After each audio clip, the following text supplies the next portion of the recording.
start the regular meeting and call it to order. So we'll give you a couple seconds to find a spot. Okay, I guess you found your spots.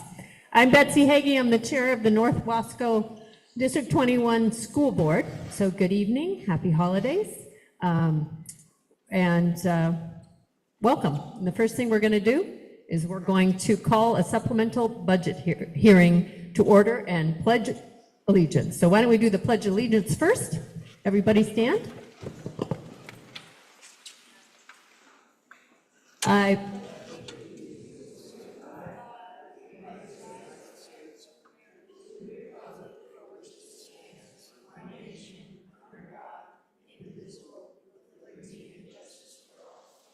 Awesome. Okay. The supplemental budget hearing is called to order, and I will hand that over to Dan. Well, first of all, we'll accept any public comments on the supplemental budget. Did we have any comments? I think we're looking.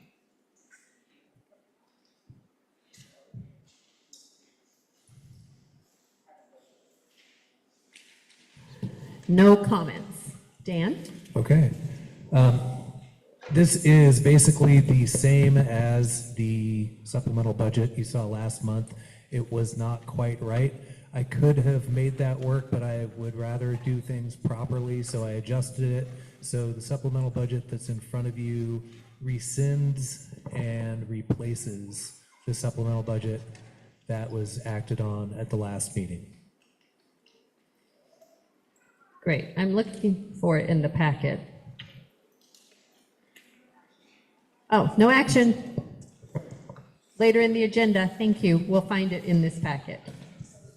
We can close the supplemental budget hearing because there were no comments. Thank you. Calling the regular meeting to order. We'll start with the district mission, vision, and values for our student representatives. Do you want to divide and conquer on that?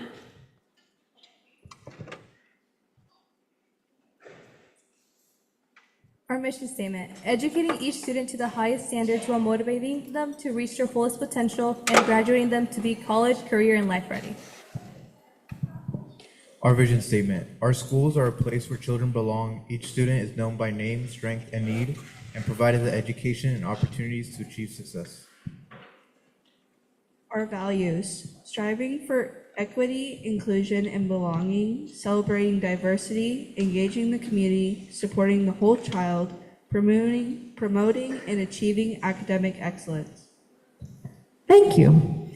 Following that with item number 7, we're going to review and revise the agenda. Do I have any offerings to do that? Yeah, we need to add an action item to number 17 to incorporate the complaint response From the executive session. from the executive session. Okay, very good. We will add that to item number 17. Do we have any public comment on agenda items? I do not believe we have.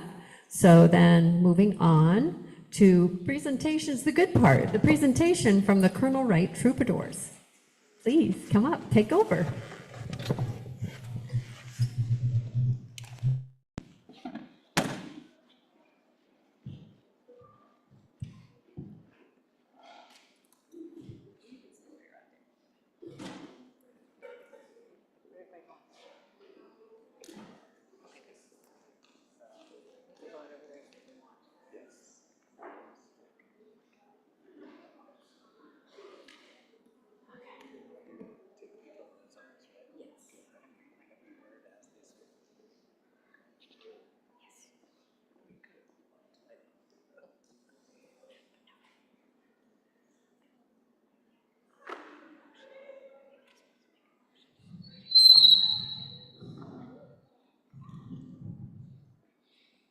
Greetings, we are the Colonel Wright 3rd, 4th, and 5th grade troubadours who will present to you Jubilation under the direction of Miss Hardwood.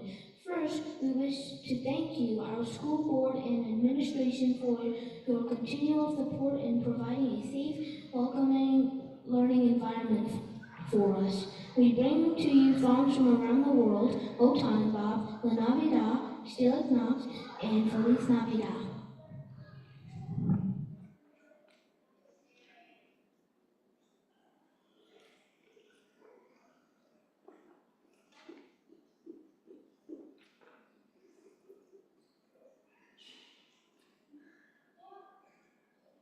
They should be coming.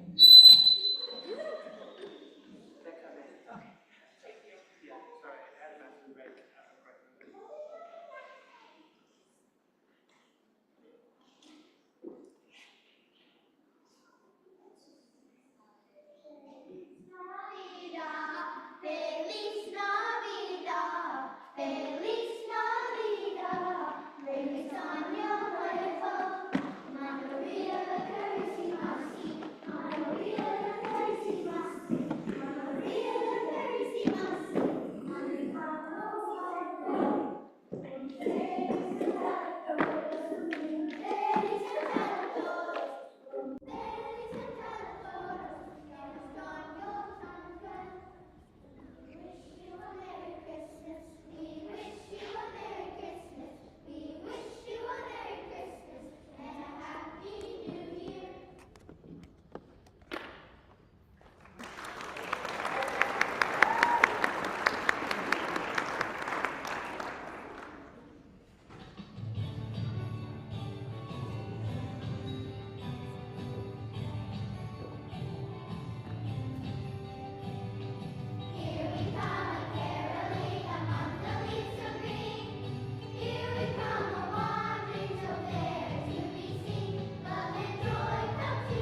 I need to circle back to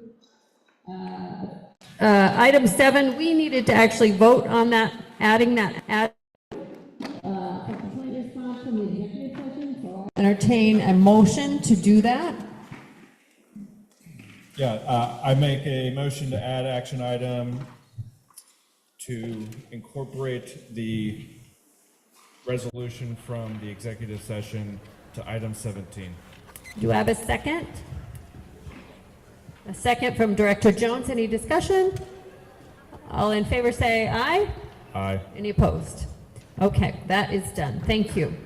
Okay, moving on to item 10, we are ready for building student representative reports. Hearing first from Colonel Wright Elementary. I think that was the Troubadours tonight. So moving on to Chenoweth Elementary, Eric Aparicio and Talon Richmond. We always enjoy your presentations.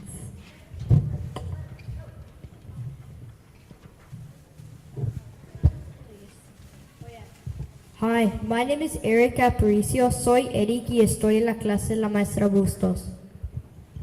Hi, my name is Talon Richmond and I am in 5th grade in Mr. Ray's class. 4th grade students dissected sheep hearts last week. Cuarto grado disecó corazones de puerco la semana pasada. This Friday we have skate night again. It's every 3rd Friday of the month. It's from 5:30 to 7:30 p.m. Este viernes teníamos una noche de patinajes. Cada tercer viernes cada mes. Empieza a las 5:30 y termina a las 7:30. Students were entertained yesterday morning when they saw a mouse in the 3 to 5 hallway. Mr. Ricky worked heroically to get it out, but he just left it. We think he should get an award for being the best ghost custodian. Maybe you should motion to get a cat. Los alumnos se divirtieron ayer por la mañana al ver un ratón en el pasillo de las aulas de tercer grado a quinto grado. El señor Ricky hizo todo lo posible para sacarlo, pero al final simplemente lo dejó ahí. Creemos que merece un premio por ser el mejor conserje de la escuela. ASB set up a soccer tournament for 4th and 5th grade. There were 4 teams and the 2 winners played yesterday at our Wednesday morning assembly. I sadly missed one penalty in the first game. You should all know that Eric made the winning goal in the first round of games. ASB hizo un torneo de fútbol y Talon falló de bloquear un pateado de fútbol y deben saber que Eric metió el gol ganante. This year we started Genius Hour in 4th and 5th grade clubs. I'm in soccer club and I'm always the goalkeeper on Wednesdays. Eric is in chess club. There is crochet, ceramic, climbing, friendship, do-it-yourself, etc. Este año empezamos con la hora de genialidad y los clubs para alumnos de cuarto y quinto grado. Talon está en el club de fútbol y siempre es el portero los miércoles. Yo estoy en el club de ajedrez. También hay clases de ganchillo, cerámica, escalada, actividades para hacer amigos, manualidades, etc. Also, we have a winter party this Friday in the afternoon. ASB is working hard to plan it for all students. Además, este viernes por la tarde tendremos una fiesta de invierno. El Consejo Estudiantil está trabajando mucho para organizarla para todos los estudiantes. At Chenoweth, we always say together we are better. En Chenoweth siempre decimos juntos somos mejores. Thank you, gentlemen. Thank you very much. Okay, then from Dry Hollow, Irie and Gabriel.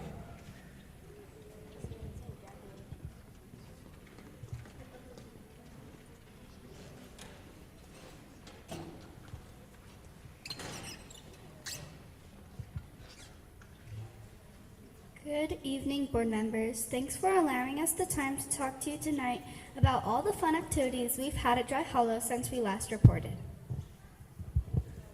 The December word of the month at Dry Hollow is empathy. We know that it's important to try and put ourselves in someone else's shoes to understand what they might be going through. Last Tuesday, the 4th and 5th graders gave a music performance. Many people that came said it was the best performance they had seen in years. We must agree. Everyone did a great job. We want to thank Mr. Taylor, our outstanding music teacher, for helping us do our very best. We had a lot of fun. Besides the music performance this month, Student Council has also been collecting canned goods for those in need. The canned food drive ends tomorrow. We have collected over 1,000 cans of food for St. Vincent de Paul. The student council members also rang bells for the Salvation Army last Friday after school. We had fun ringing the bells and singing Christmas carols to the shoppers. We made a lot of money for the Salvation Army. Afterwards, we got to go on a ride in a horse and buggy. During the first part of December, several parents showed up for parent-teacher conference. We had a good turnout of parents. Teachers at Dry Hollow have been having Curiosity Quest or Genius Hour in their classes. In our class, we have students doing different things on the water cycle. They're doing plays, making posters, and doing PowerPoints to explain what the water cycle is. Did you know that the water you drink today might have been the same water that George Washington drank 250 years ago? Last Wednesday, we had an ugly sweater or nice Christmas sweater day. There were some neat sweaters worn by kids and teachers. The Giving Tree had all its tags taken, and the gifts have been returned and are ready to be delivered. Thanks to Miss Corey for organizing that, and thanks to all the students and parents that bought gifts. Before we go, here's a joke for you. What did one snowman say to the other who was complaining? Don't worry, you'll melt under pressure. With that, we'd like to wish all of you a Merry Christmas and a Happy New Year. Thank you, and a Merry Christmas to you.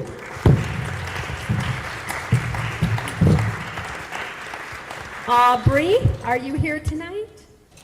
Aubrey from the Dallas Middle School. Oh, we have some substitutes. Instead of one lady, we have two gentlemen.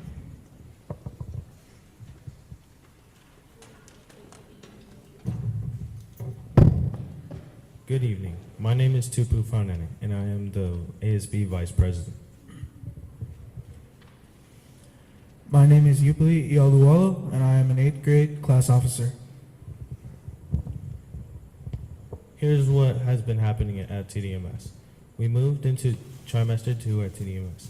We are emphasizing the importance of good attendance and continuing to see improvement in our school attendance, behavior, and student grades. Students have the opportunity to earn a Wildcat account, rewarding students in all 3 areas. Also, students earn additional coins for meeting and exceeding in iReady Math and iReady Reading scores. As a reminder, we are using 1 day a week for iReady Math, 1 day for iReady Reading, and 1 for SEL, Character Strong, during homeroom as planned intervention time. This week is our Winter Spirit Week, with classes competing for spirit points by dressing up each day. We have also enjoyed an elf challenge. For the last 12 days before winter break, how it works is 2 elves are hidden in the school each day. Prizes have been given to the finders. Tomorrow we have our winter prep assembly planned in the afternoon. Our robotics club had their first competition of the year last Saturday at Head River. We had 3 teams make it into the top 12 and played in the finals match. Team Alpha Nuggets took 4th place, and teams 4 Frogs in a Trench Coat and All Stars tied for 5th place. Their next tournament will be here at TDMS on January 10th. Our boys basketball season competed last night with an away game at Cedar Ridge. We had 3 teams competing this year. On December 10th, we enjoyed hosting our first music concert in a few years. The choir and band joined together for a fantastic performance. Great job to our music department and music students. We also had Trimester 1 awards assemblies, where students are recognized for their GPA and 2 other awards. One called On Target and Citizenship, and important characteristics beyond just good grades. The Wildcat family would like to wish you a happy holiday season. Thank you, gentlemen. Well done. Thank you. Happy holidays to you. Thank you. Great. Innovations. Is Kit here? Yay, there you are, Kit. Good evening, members of the board, staff, and community. My name is Kit, and I'm here to share an update on what's been happening at Innovations Academy this month. We've recently started our winter trimester, and students are adjusting well to their new classes. The transition has been smooth, and there has been a lot of positive energy around campus as we move into the winter season. Earlier this month, we held our annual Winter Bazaar, a community-wide event organized by Innovations Academy. The bazaar brings in local vendors who sell holiday goods, and it also serves as a fundraiser for Innovations. This year's event was very successful, with great turnouts and strong supports from families, students, and community members. In 9th grade advisory, students participated in a gingerbread house building activity. Students made their gingerbread in advisory in the previous week and brought it all together to build their houses. It was a fun way for freshmen to build community and teamwork. There were some very creative and structurally questionable designs. Spirit Week just wrapped it up today. Students loved participating in themed dress-up days. It brought a lot of energy and excitement leading to winter break, and it was great to see so many students involved. Earlier this morning, our seniors enjoyed their senior breakfast. It was a meaningful opportunity for the class of 2026 to gather, celebrate their process, and spend time together as they continue towards graduation. And finally, Innovations is now selling t-shirts, hoodies with the school logo, giving students and family a chance to show their school pride while also supporting our program. Thank you for your time and for your ongoing support of our students and our school. Hey, thank you, Kit. Great report. Merry Christmas to you, Kit. Awesome. Amber from the Dallas High School.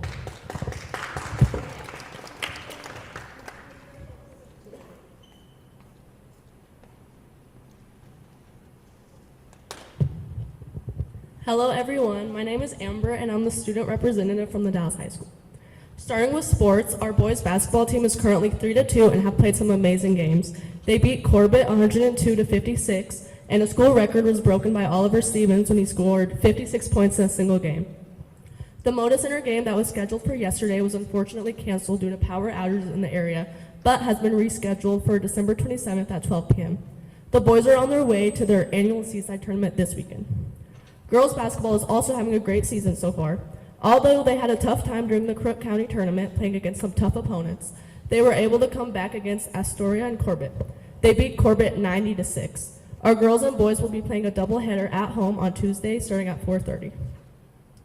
The boys wrestling team began their season in a tournament in Estacada on Saturday. They finished in 8th place out of 13 teams. Josh Brackenberry came second in his weight class. The girls also attended the same tournament and placed 8th out of 16 teams. Ivy Argello and Amory Linker placed 3rd in their respective weight classes. Both teams have a home meet on December 9th at 5 p.m. The swim team also started off their season strong this week. Kaya Doty took first place in the 200 meter, and for the boys, Rhett Lothmiller, Maverick Varland, Sawyer Dre, and Everest Leonardson took first place in the 200 meter freestyle relay. They will be traveling to Tillamook and Redmond this week to compete. This week is Winter Spirit Week. Monday was Pajama Day, Tuesday was Blizzard Day, Wednesday was Dress as Your Favorite Christmas Character, today was Class Wars, and tomorrow is Grinch vs. Santa, which is wearing red or green. We had our annual gift wrapping party to wrap gifts that students gifted to kids in need with the help of the next door. We look forward to winter break and supporting our winter sports over the break. We also look forward to events like winter formal, pep assemblies, and more in the new year. Thank you and happy holidays. Thank you. Happy holidays to you too, Amber. Have a Merry Christmas and a great break. Thank you for your report. Okay. Yay! Guess what time it is now? That's right, sports. Thank you, Dana. Dana's listening. Come on, AD Taylor. Come up. I think we're gonna turn this over to you for some student and staff recognition in the fall of sport. That's right. Clap him in.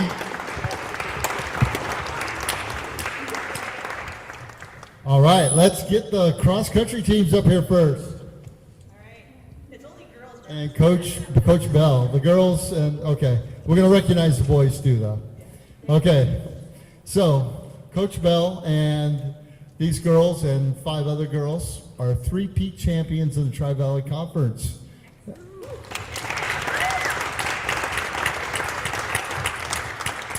And with that, they went to state again, and they brought home a 6th place. They didn't bring home a trophy, but they got 6th place. And Coach Bell was the girls' coach of the year for Tri-Valley.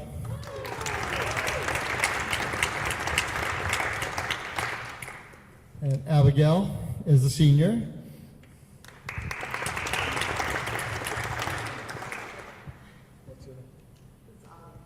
Oh, Ali Mesa. Hey. Yeah, and this is one of our co-op Doofer runners. And they...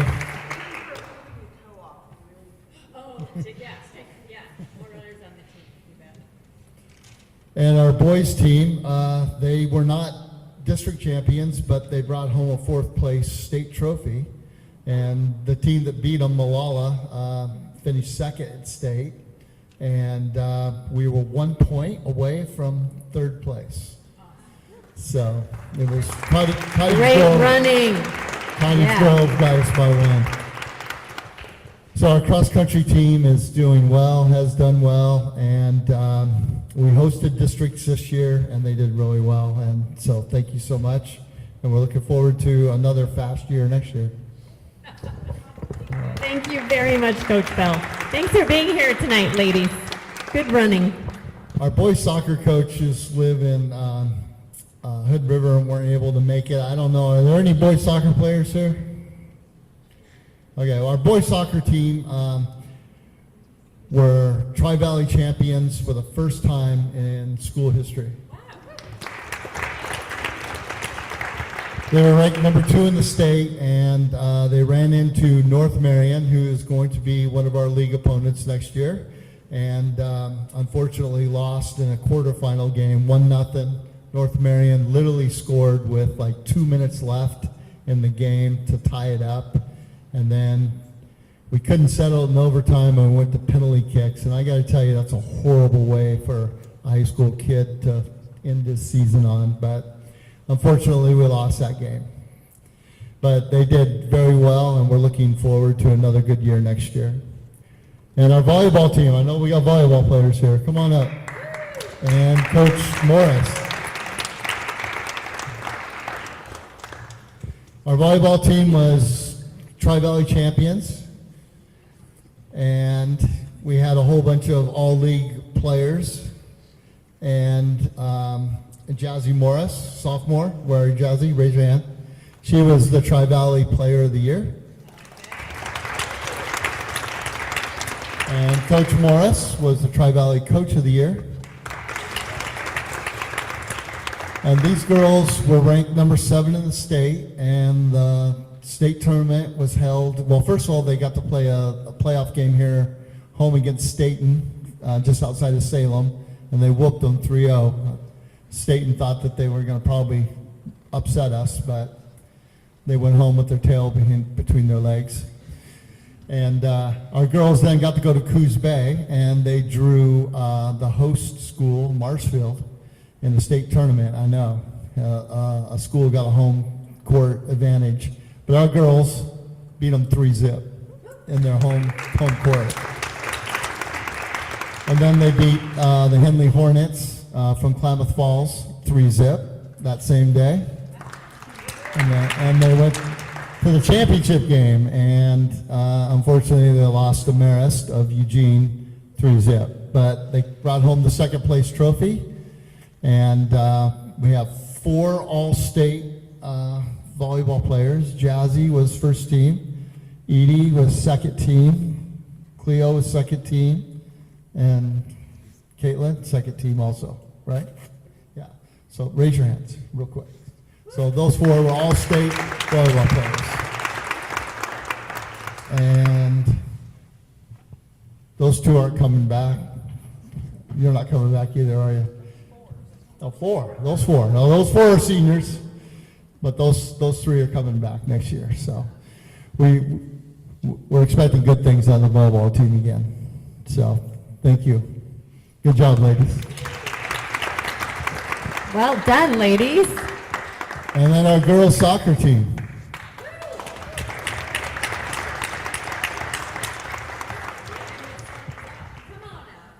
Come on up. All right. So once again, our girls soccer team was a 3-time Tri-Valley champion, three years in a row. And we had multiple all-league players. We had 4 all-state players, the Gonzalez twins, who will be back next year, and Natalia here, who's a senior, was all-state.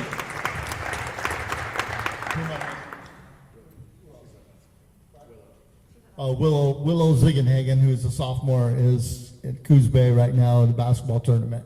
So she's all-state too. So these girls were undefeated through the season. They went 14-0. Didn't lose a single game. And only 4 goals scored against them all year. And our goalie right here, Olivia, was hurt for half of the season. So it was an amazing year for them. And if you didn't get there before halftime, you probably didn't get to see much of their games because the mercy rule, it was over by halftime with a lot of their opponents, which was good. They even mercy ruled their first round playoff game against Rainier. They beat them 8-0. And then the quarterfinals, things got a little tougher. They beat Klamath Falls 3-0. And then Scappoose, oh my gosh, who was there? Who was there at the Scappoose game? I know there was a few board members there. Yeah, Nancy was there. Okay, good. Was it Lily or Ari? Ari Gonzalez, a junior, literally with seconds left in the game, hit the goal. It was tied 1-1 and beat Scappoose 2-1 to propel us into the state championship game. It was very, very exciting. And these girls gave Marist High School their toughest game all year.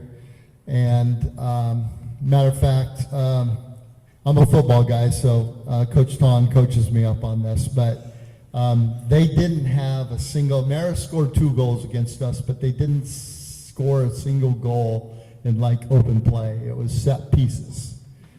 Is that the correct term, Mr. Ton? Set pieces, yes. So a penalty kick and a corner kick is how they got us. And then we hit the crossbar and we hit the sidebar on them. So it could have went either way, that championship game. So unfortunately it didn't go our way, but they did bring home the second place trophy. And besides Natalia, everyone is coming back next year. There's a couple other seniors too. Bro. Sorry, bro. Jackie. There are 4 seniors that we're going to lose. We'll miss them. All right. Good job, ladies. Thank you. Then we have a Coach of the Year, Colby. Oh, yeah. Oh, my gosh. How did I forget it? Yes, Colby Ton. 4A Coach of the Year. Sorry, Coach Ton. We came to the district together 22 years ago, too. I should have known better. Okay. A couple other things I want to just highlight real quick is, you know, you guys know as a school board that we have close to 800 students in the high school. We had 217 athletes out for fall sports at all levels, which is over 25% of our population, which is awesome. We had 59 of those athletes, that's 29% of them, get a 3.75 or higher in their first term grades. That means that those kids that were taking 5 classes, they had to get A's in 4 of them. They could get 1 B. If they were taking 4 classes, they had to get all A's to make the academic all honor roll. And we had 59 athletes do that.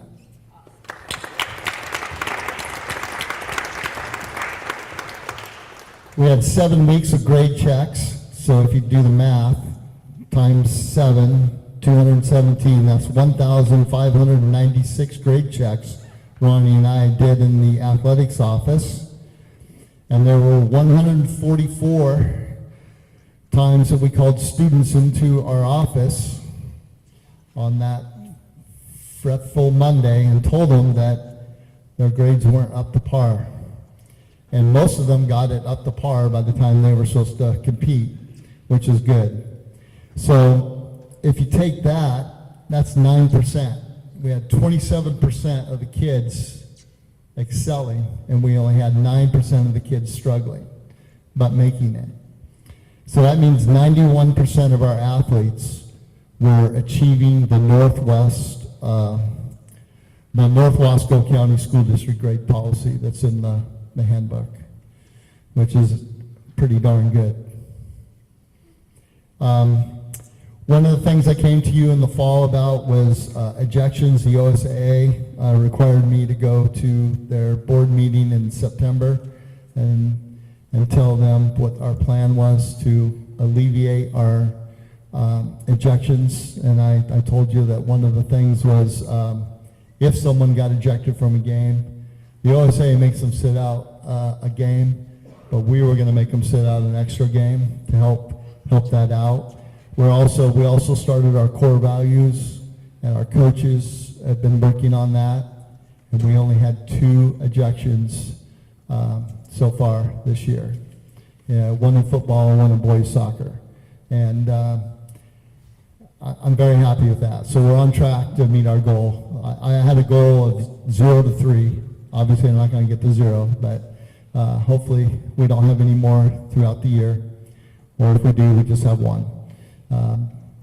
Things happen, so I'm very pleased with that. Things are going well. The attendance policy that we started, where kids have to be in school or they can't participate that day, has been really instrumental in helping with the grades and helping with the attitudes. So thank you for that.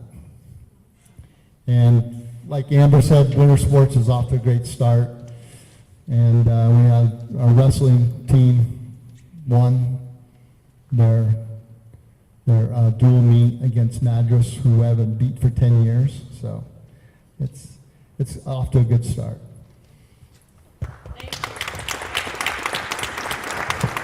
Thank you very much, Jim. Thank you, ladies, for being here so we could see you.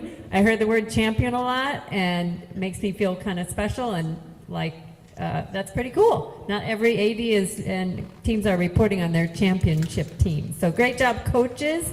Thank you, Jim, for your leadership. It's not always easy, but we really appreciate it, and keep up the Hawk values.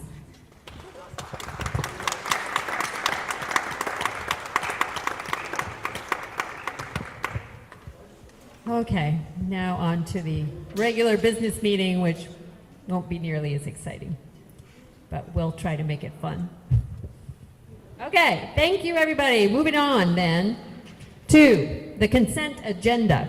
The consent agenda contains numerous minutes: October 9th work session, November 6th work session, November 20th regular board meeting, November 25th work session, and also includes the December personnel report and the second reading and adoption of 2 policies that were amended for ORS updates.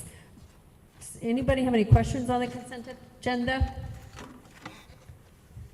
I did have one question. I don't know if this is appropriate time to ask, but it was about the policies, and I don't know that you need to answer it, but just an observation and a query and a wondering if any of these updates, when they roll through with the ORS updates, if they affect our operations or our budgets ever, and how will we know that?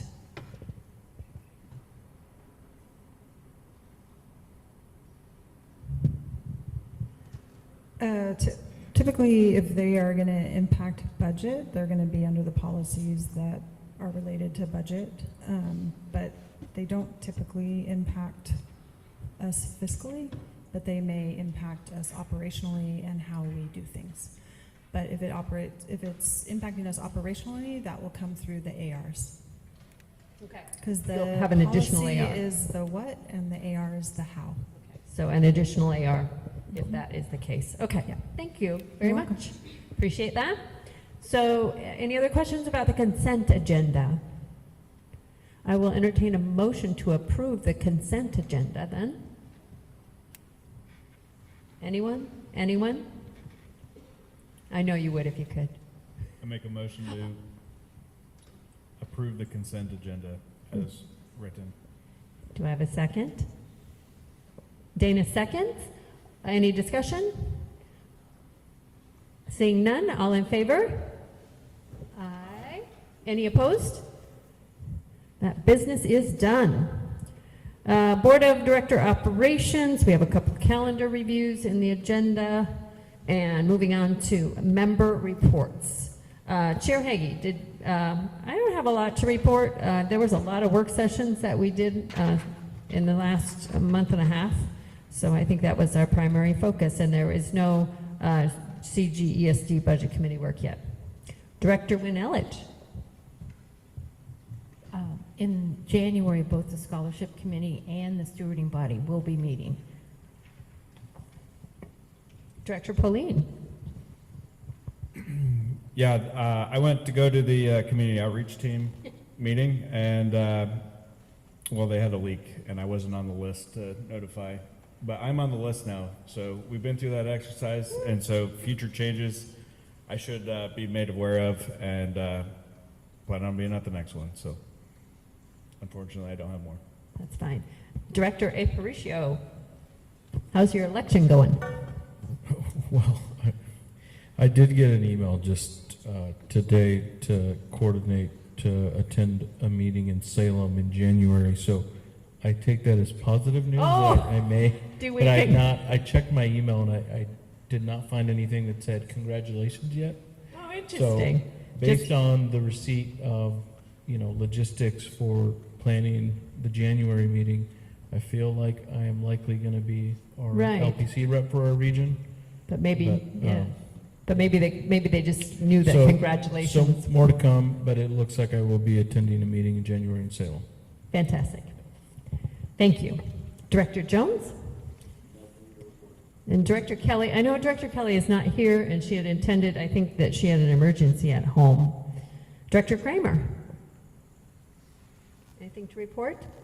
Okay. Our student representatives, Nancy, Raphael, and Lariah, what can you share with us?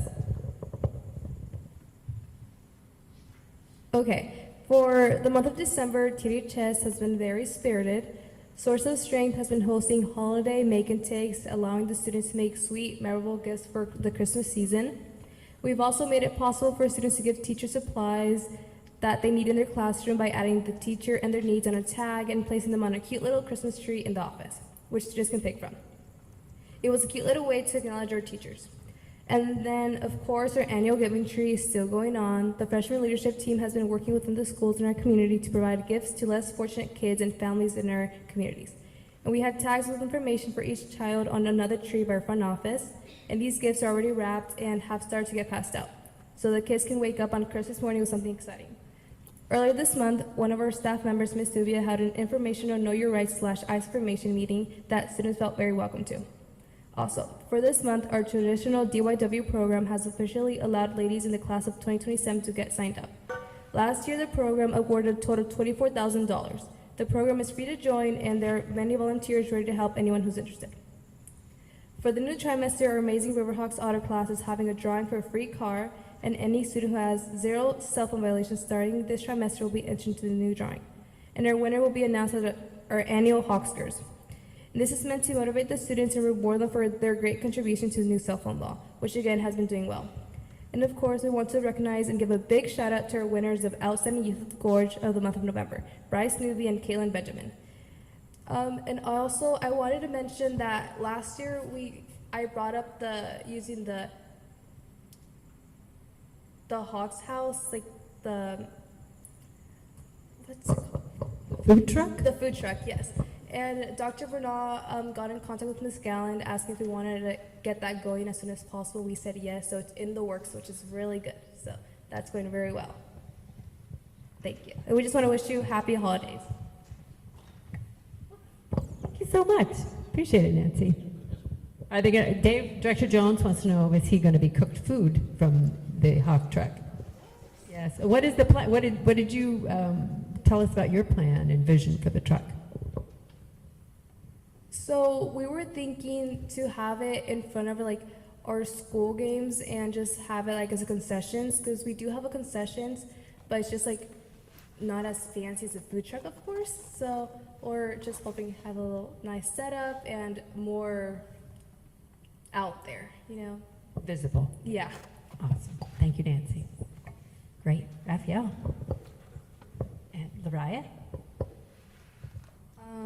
I didn't write a script because I was not prepared, but along with our Amazing Spirit Week that we had this week, we had the teachers and they did their Secret Santa. I don't know if you guys saw any of that, but one of our teachers, Ty Rogers, wrapped our vice principal's entire office. Oh, I did see that. In wrapping paper, and he was very shocked and actually cleaned it up today and would come into the classroom and be like, here's all your wrapping paper back. And it was very fun to see, and it was nice to see all the teachers have something for themselves and go around and give all these little gifts to like their peers, and it was just very nice to see. I myself was one of their little elves, and I would like bring the presents to them, and I had to keep secrets. It was very interesting, but that was very nice, and I just wanted to share that with you guys. Happy holidays and Happy New Year's. Thank you, Lariah. Thank you for sharing that. That's very sweet. A lot of creative ideas at the schools and inclusion of the teachers and honoring them. Thank you. Very cool. Okay, staff reports, ladies. Kate Galt, President, and Abby Cyphers, VP from the D21 Education Association. This is the school union.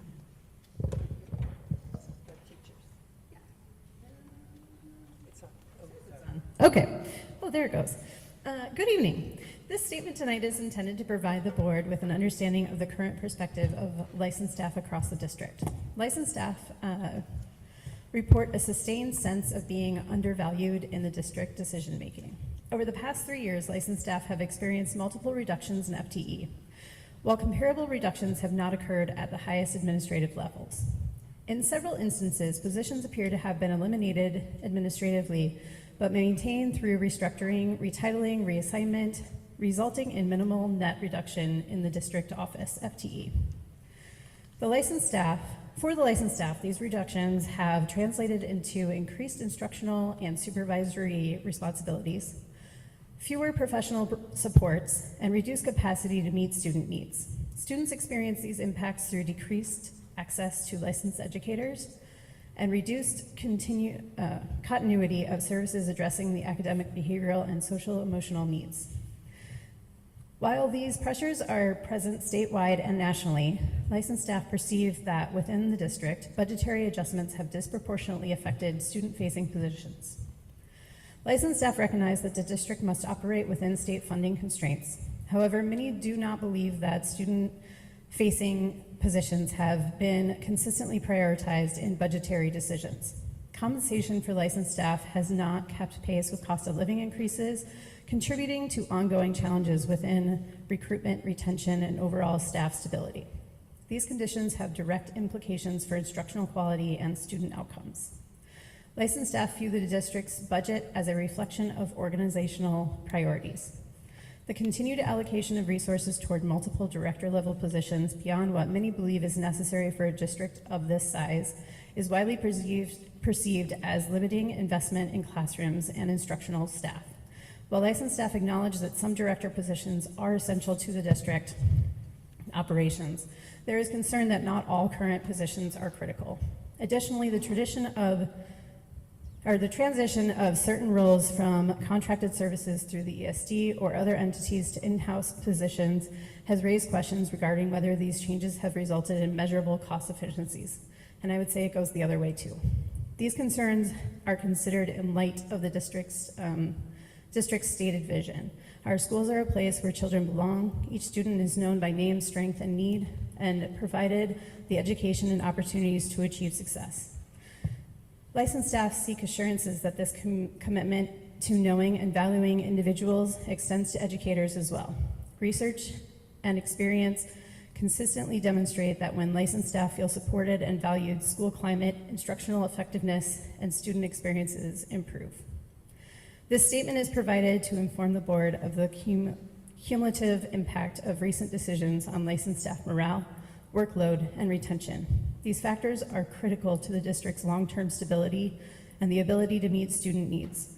Licensed staff encourage the board to consider how future policy and budget decisions align with stated district values and the goal of sustaining a strong, student-centered education system.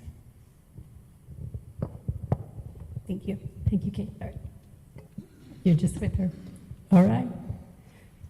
Abby, are you with the classified or which group? She's the vice president. Okay. Thank you for your candid remarks. I appreciate your honesty. Is Sonia here? Okay. Thank you. All right. Does anybody need a break? We okay? Okay. Then we'll move on to new business. First of all, presentation from the D21 Education Foundation, their annual report.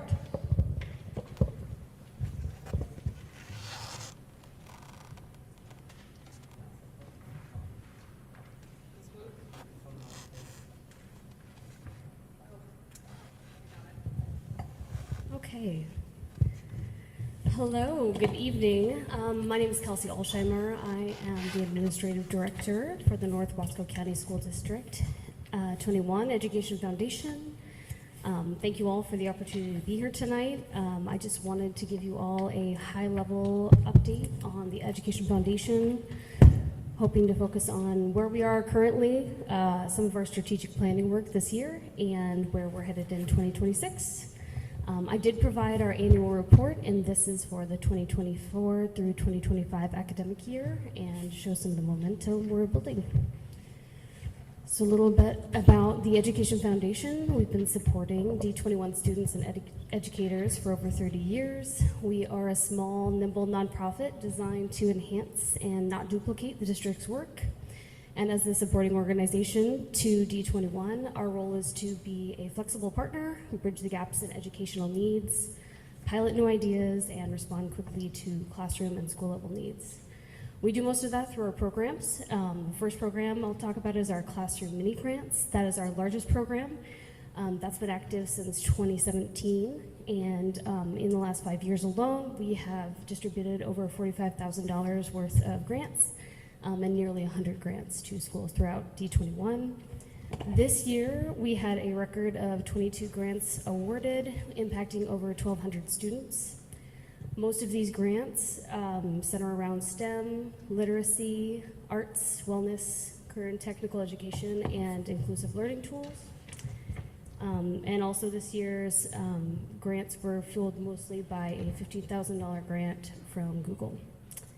We hear often that these grants help to enrich learning and are a huge supplemental tool to innovative projects for teachers that otherwise may not be possible.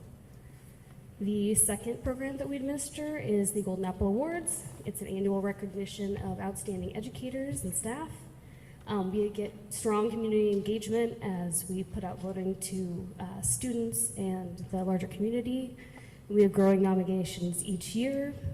This year, we awarded Luke Vieira of Colonel Wright, Sarah Hamill of Dry Hollow, Gabriel Judah of the Dallas High School, and Heidi Baudelaire of Colonel Wright as excellent educators of 2025, and each received a $500 check for being so great. The third program we administer is our fiscal sponsorship, and this is where we support small community-oriented groups that enhance the district that may not otherwise be able to obtain their own 513C, and then they can operate under our umbrella. This provides some stability and compliance for district-connected groups, and those volunteers then can focus more on the students and less on paperwork and administrative overhead.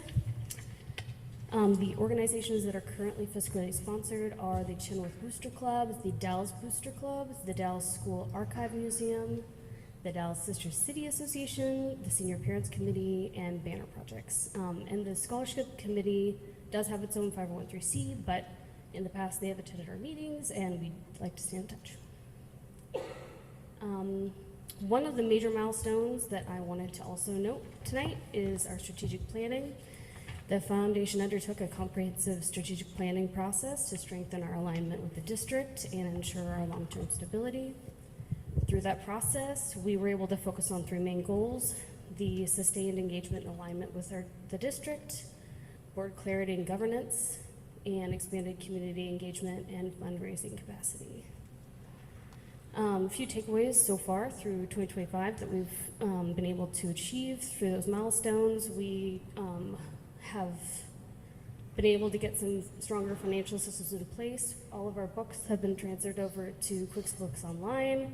We've hired a new CPA, and we have an audit underway. We have also worked on clear roles, accountability, and succession planning. So we are creating some training packets for board members, updating some bylaws, and doing some more planning around structures and roles and responsibilities. We are also intentionally trying to align more with district priorities and instructional excellence, community connection, career-connected learning. So this year's classroom mini grants listed those district priorities, updated use of funds parameters, and ineligible requests to help do that. All of the work that we did for strategic planning is helping to position the foundation to be a more effective and transparent and responsive partner to the district. And I think we're really proud of the progress we've made so far. For 2026, our outlook is to maintain and grow the classroom mini grants program based on increasing demand, to deepen partnerships with local businesses and civic groups, to expand storytelling and visibility around student impact, continue strengthening financial transparency in governments. And all of these goals are not just about growth, but smarter and more aligned growth that directly supports district priorities. And that is my report. Thank you all for your partnership and support, and if you have any questions, I'm happy to answer them. Thank you for this good work. Yeah.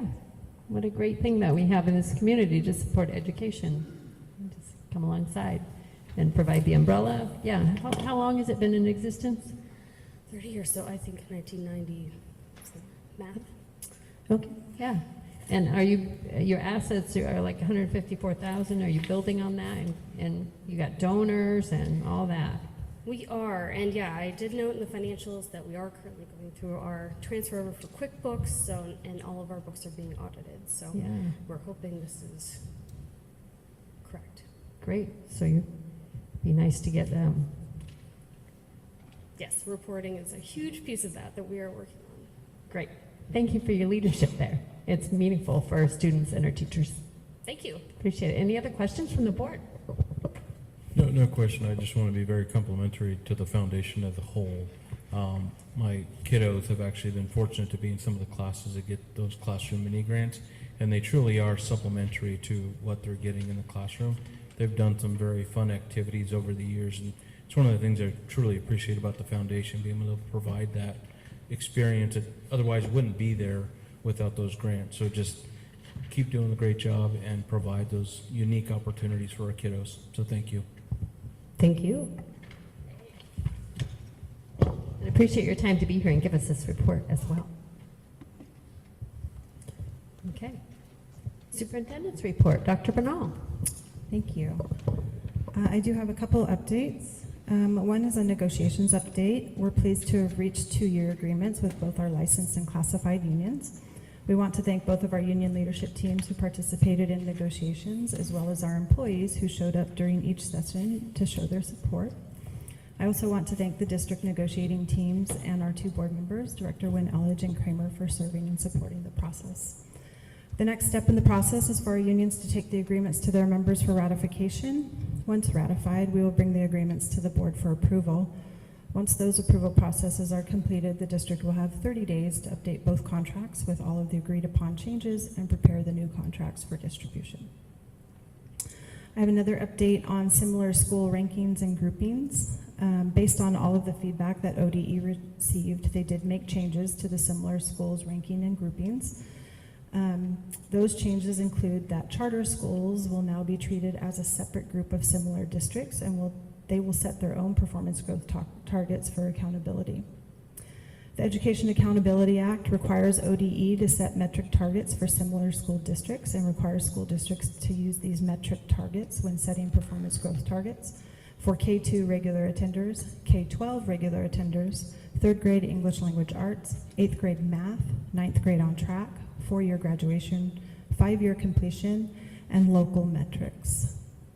The State Board of Education is just still going through the process of determining what those 4 or 5 local metrics will be available to school boards, and then we will bring forward those recommendations, and the board will select what they want their one local metric to be from those 4 or 5 choices. The aim of the similar districts grouping is to cluster districts and charter schools based on comparable student demographics and community characteristics. These clusters of similar districts will then be used to establish metric targets for student outcomes over the next 4 years. Each district will use the targets for its similar district cluster to inform its own target setting in co-development with ODE. The notion of similar districts acknowledges that districts differ both in their starting places and outcomes. As a result, districts can vary in what will be ambitious yet achievable targets and progress towards those targets. In addition, these clusters can provide the field with a useful set of districts that are comparable in meaningful ways, offering additional context to inform decision-making, foster learning, and support continuous improvement.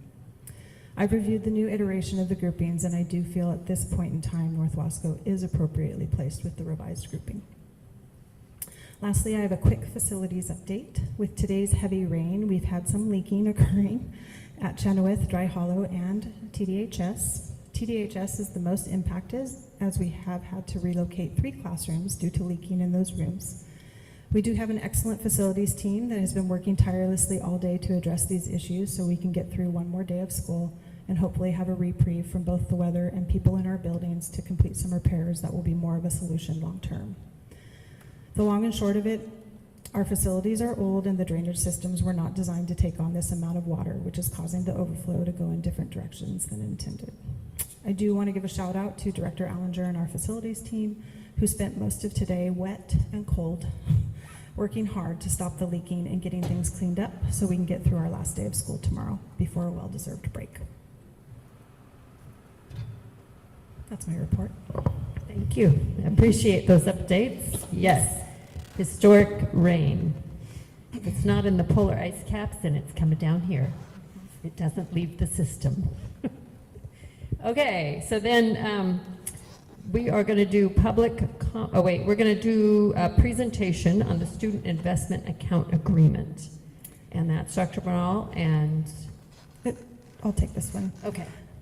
So I'll just tell you a little bit. Student investment account in Oregon is a major part of the Student Success Act, providing non-competitive grants to school districts for improving student outcomes, especially for marginalized groups, by funding initiatives for mental health, academic support, like reducing class sizes, increasing instructional time, and ensuring a well-rounded education for our students. It emphasizes community engagement and focuses funds on areas like hiring more counselors, teachers, and support staff to meet identified needs and reduce disparities. The key goals and focus areas, as I already mentioned, mental and behavioral health, academic achievement, equity, and a well-rounded education. In essence, the student investment account empowers districts with substantial targeted funding to address systemic inequities and build stronger educational environments. All school districts in the state of Oregon receive student investment account dollars. For North Wasco, the total amount of funds for the 25-27 biennium is $5,744,807.63. And that is split between the 2 years of the biennium. So we receive a portion of it in 25-26, and we receive the remaining portion in 26-27. Did we receive any public comments for the grant agreement?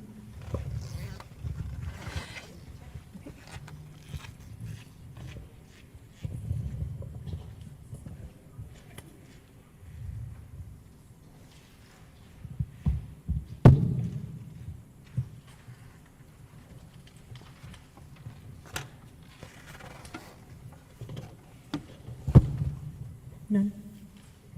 Okay. So I would entertain a motion to approve our SIA grant agreement.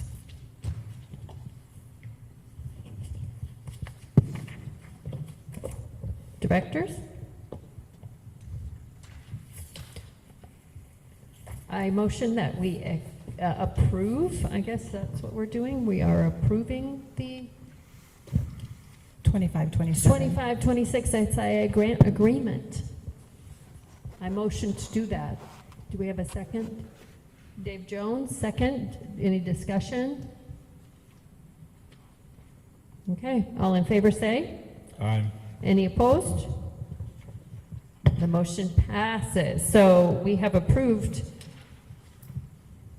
and we have seen it. It's a long application here for that $5 million. So thank you very much. Moving on to a presentation about regular attendant data review. That's Dr. Bernal and Alan Ivey, the TLA director.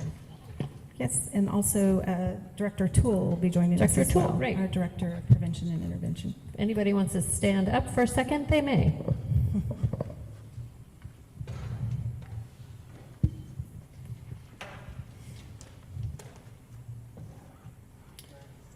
Okay.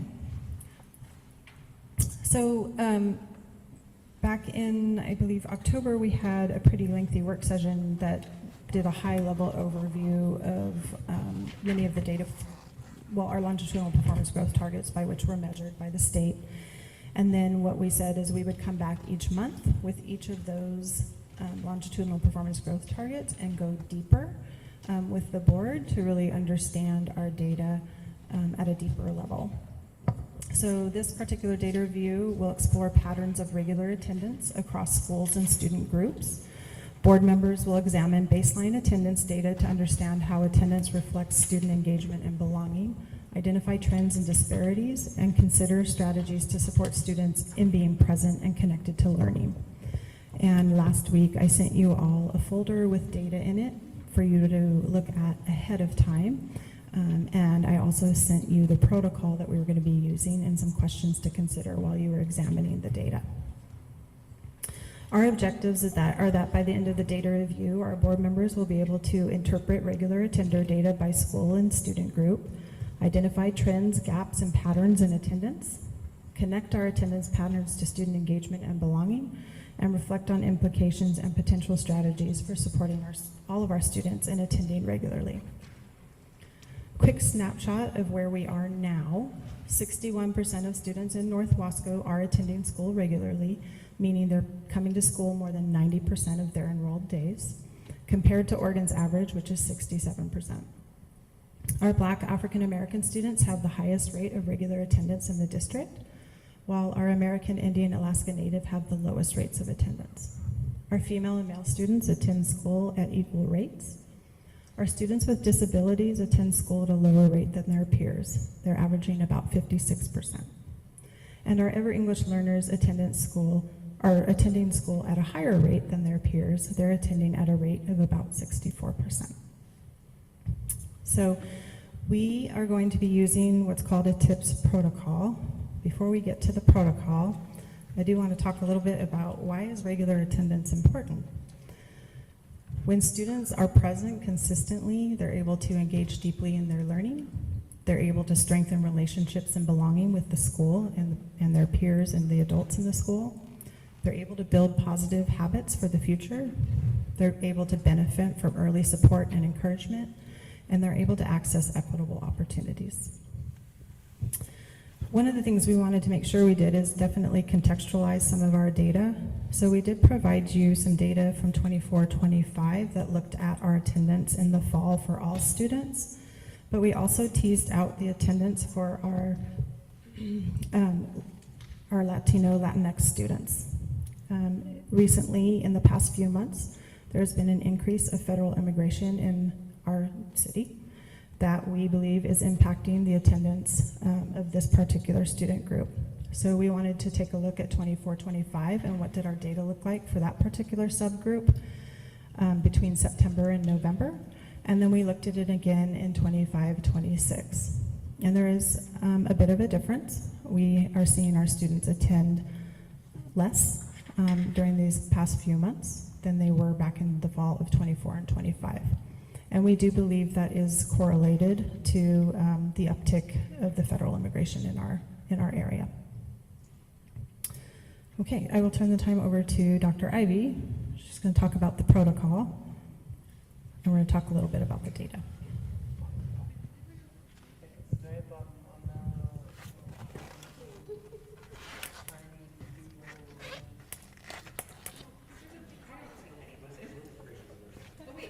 Hello. Right when you got here. You were just good luck. Thank you. So as Dr. Bernal mentioned, we are going to use a protocol called the TIPS protocol. Protocols really help us to look at data and think really thoughtfully about what questions we're asking, what we're noticing. Because we gave you a lot of data, we want to use a protocol so that we're not just talking about data for a long time without really thinking about how we can use that data to ask better questions and to think about what we can do moving forward. Did everybody have the data in front of them? Not the individual charts.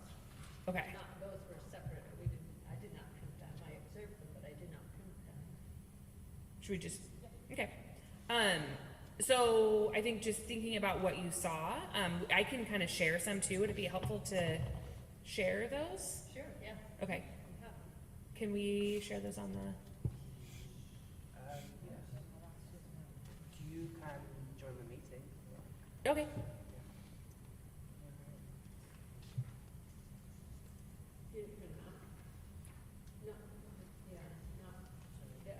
Do you want? Will you send me the Zoom link?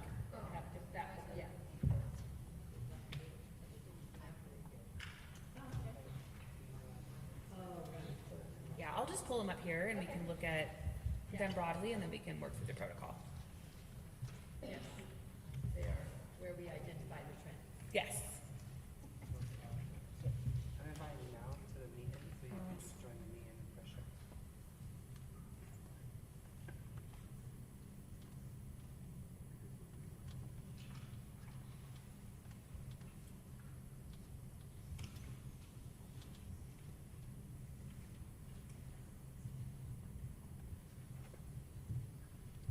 We're getting pretty good now. 2025. You get it? I did. I also just got a new computer, so it's downloading Zoom. Oh, okay. Sorry. Didn't realize that was up.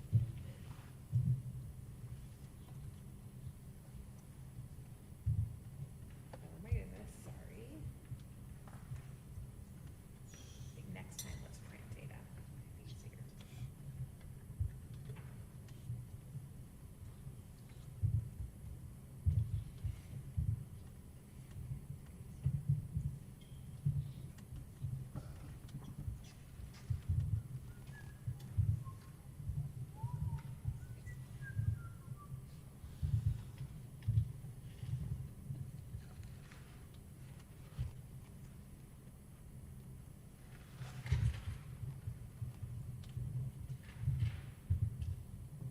Is it something CJ could continue with the presentation? Yeah, I think we're gonna have to. Why don't we go to like what we're doing right now, and I will try to get this to download. Great. Does that work? Sure. My computer is not working correctly. Yeah? Yeah? I think it was 15 15, 16, 17. Yeah, we're just gonna skip it. Okay. Okay, so currently, sort of I think everybody knows about the Parent Square automated messaging system and things that we have in our schools that send out notices to parents and guardians when children are absent. We've also created a district-wide framework for attendance. And I don't know where that's coming from, so.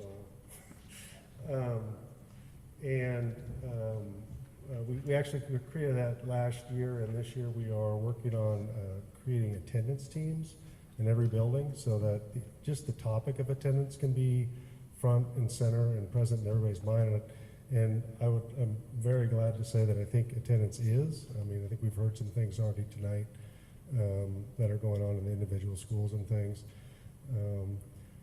So the big work really was Deb and Monica. I worked with them and we created an attendance intervention tracker in the Oregon Data Suite. So shout out to Deb and Monica. And then we've been promoting attendance through relationships, belonging, and positive school culture. So what I did was I put a survey out to building administration earlier this year to try and sort of collect a baseline of what is everything that's being done. And this is what we have here. Promoting attendance through relationships, belonging, and positive school culture, using morning greetings, AM meetings, structured start of day routines, and SEL character lessons. Communicating attendance expectations primarily through the school newsletters, morning announcements, individual staff conversations with families, assigning Tier 1 monitoring of principals, assistant principals, attendance clerks, and our teacher teams, and provide limited Tier 1 recognition. So there's also some school-wide incentive programs, particularly at the secondary level. So you can go to the next slide. That's sort of Tier 1. That's everybody.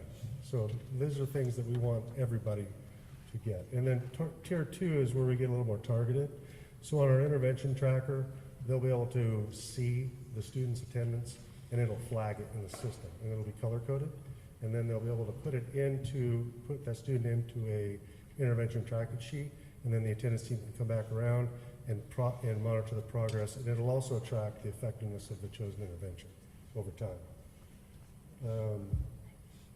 So in Tier 2, we have identifying emerging attendance concerns through the attendance reports and the tracking, informal review by administrators and teams, conducting individual outreach to students and families once patterns appear. So then at a certain point you start contacting people and saying, hey, we would really like your student to be at school. So what are the barriers and things, and is there things we can work on to try and help improve that? Use problem-solving conversations to identify barriers to the attendance, increase the personal check-ins and relationship-based supports for students with declining attendance. We can go to the next slide. Tier 3 is the most intensive. So this is providing individualized intensive family outreach for chronic absenteeism, and I put YOW up there, that's the youth outreach worker. So we've built into the framework that our youth outreach workers are part of our attendance teams in each building. And that increases the reach. Schools don't have a lot of reach in the community. So the youth outreach worker can then work with families about what are the barriers, what are the services needed, and how can we improve school attendance ultimately by dealing with some of those things. And then repeated parent contact by administrators and attendance staff, and using a combination of accountability measures. So there's detentions for chronic tardiness at the secondary level, and then just promoting the supportive relationship-centered approaches and partnering with our outside partners such as the Multi-Agency Resource Center, who is with Wasco County Youth Services, and they also can get involved and help with some of the community outreach work. So we've got a couple partners on that, and that's going pretty well. So that's what's going on right now. We also wanted to share with you, really, as CJ shared, like the work that's happening, because as we look at data, part of this will be really noticing like what are the implications? What are we noticing about students not attending school? And so we wanted to make sure you knew that this isn't something that we're not trying to work on, right? Regular attendance is really a core goal of the district and has been for some time. And so this really kind of outlines what we are working on, both in process and full implementation, around how to support making sure that our students come to school. Because if our students are in school, they're not going to be learning. So what I'm gonna do is I'm gonna go ahead and share my screen here. There we go. It's not going to be very easy to see, so hopefully you had a chance to look at it ahead of time, but this is going to show North Wasco's data as a whole. And so what we can see here, if we look at all of our students, even though you can't see the individual numbers, hopefully you can at least see the graphs. So this is going to show all of our students in North Wasco K-12. It's going to show on this left column here, this is all of our students, and we have it broken down by grade level. And then you're also going to be able to see it by year. So we were able to look at data starting in 2020-2021 school year, and then up to 24-25. So this is going to be data from last school year. And then what you can see down here is we can break it down by race, ethnicity, as well as by program. So if we look at our English learners, our migrant students, students experiencing poverty, and students with disabilities. So the first part of this protocol is really just looking at trends. So what trends are we seeing as we are looking at this data? Is there anything that really jumps out to you in terms of noticings as we're looking at all of our students in North Wasco? Yeah, that when they were at home, they attended more. Yeah, and I mean, I think, you know, that's an outlier when we look at that 2021 school year, because attendance looked really different, right? And the way in which we were taking attendance looked really different. And so how did it look different? How did you take attendance different? Well, because students weren't in class. So virtual attendance looks really different because students can be at home. They could have been on Zoom, but we did have, I don't know about North Wasco, but I can speak for the state. We had some students who would turn on their Zoom and then they would never actually be engaging in learning. And so it's kind of comparing oranges to apples if we look at some of those early years, just because it's not actual representation of the learning that was happening. But it's still vastly different. That 2021 line is vastly different than the final line. Absolutely. Yeah, and so I mean, my observation is the COVID years hurt, and the damage they did. I'm not sure. I mean, I would love to know who has put a label on that damage. Is it like school became less relevant? People have more problems, so they can't get organized. I'm not sure, and that's, I guess, the anecdotal information. That are we collecting the anecdotal? Yeah, and I know there have been some surveys sent out in the past from North Wasco to try to do some of that root cause analysis. This is also something that we're seeing nationwide. Some states have recovered a bit quicker from pandemic. Oregon is one that has not recovered as quickly. Some of the research is showing that it does have to do with relevance. It also has to do with just medical needs. Whereas prior we would see families send their kids to school even if they were very sick. And because of COVID, there's a little bit more of a just caution, right? Exactly. And so, you know, thinking like, I'm not actually going to send my kid to school when they're coughing because it might not really be healthy for other students. And so there are a number of different reasons, but we definitely see lower attendance after COVID, again, nationwide, and in particular in Oregon. Do you know what the schools who rebounded faster, what they did? I'm not sure. I mean, I know some of the states that rebound faster have different truancy laws in place. So we're going to share a little bit later some of the policies. Oregon doesn't have any policies in place where there's actual like requirements for parents to bring their kids to school. So like, for example, California, if you have a student who is truant for a certain number of days, there will be fines imposed on parents and families. Yeah. Oregon has no truancy law that creates a penalty. Right, and so a lot of the work that we are doing in our district is really trying to encourage, right, that carrot instead of the stick. We also know that sometimes I worked at schools where we would find families and it didn't necessarily help. So I think there's kind of, two sides to every different choice that we make. But that is one thing that we're seeing, is that there aren't any state laws which might be impacting the way in which attendance has not rebounded in Oregon. And I'm sure truancy is the last resort. You work with families before you go legal. Absolutely. And that's a lot of what CJ was sharing as well. So if we think about, he mentioned tier 1, tier 2, tier 3. And so tier 1, in a typical scenario, is about 80% of your students. And so that is something that all of your students are going to benefit from tier 1 support. So things like the calls home, an attendance framework, our attendance teams. Your tier 2 are going to be students that need a little bit more support. And then your tier 3 are the students that need extensive support. What we're seeing right now is that the triangle is kind of inverted. because we have a lot of students, if we look at this, that are needing additional help. And so that 80% of what we saw kind of in pre-pandemic years is not actually 80% when it comes to our attendance rates. Again, that's not specific to North Wasco, that's happening statewide. I'm going to scroll down here a little bit because this is also interesting data if we look at race, ethnicity, and if we look at just programs. So again, our students that are in different programs based on their identities. Are there any trends that you notice here?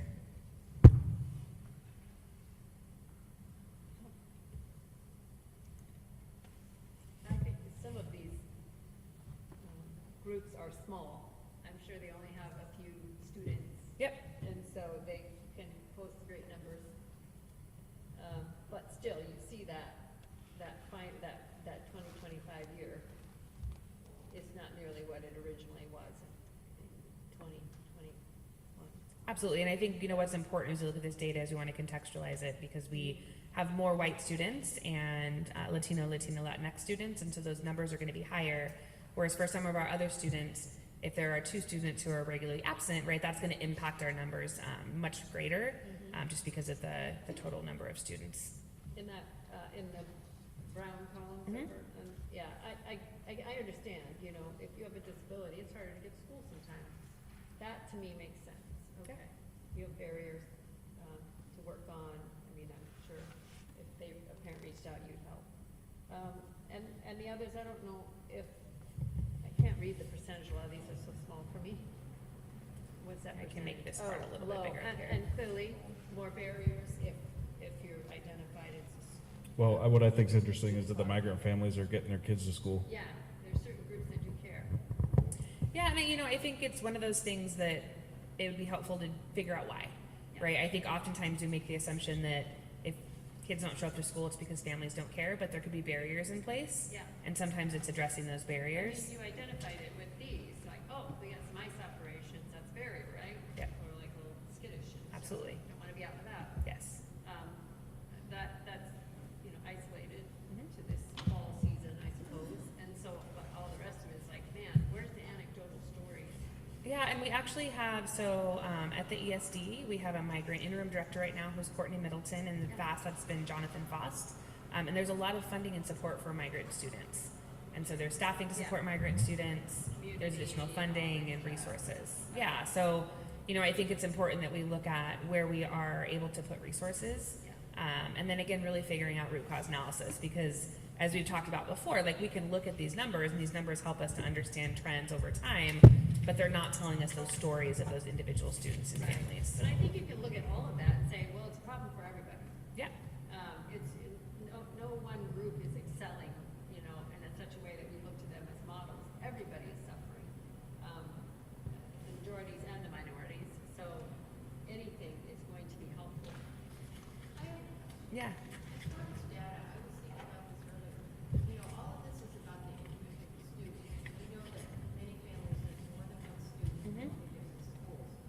Have we any data that shows the number of homes with how many kids, that household that's not showing up, the kids aren't showing up?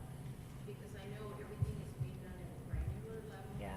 school by school by school, but if you can pinpoint the families that are the ones that are really struggling, because you're getting a kindergartner, a 6th grader, and Right. a 10th grader, and do it all in one swoop rather than all these different people reaching out, that could be overwhelming as well. I just wasn't wondering if there was data that showed it per household rather than per student. Yeah, and that is something, so we have what's called Oregon Data Suite. I think some of the data that you had in your folder is from Oregon Data Suite. And so what that does is you can break it down in a lot of different ways. So that is probably some data we have.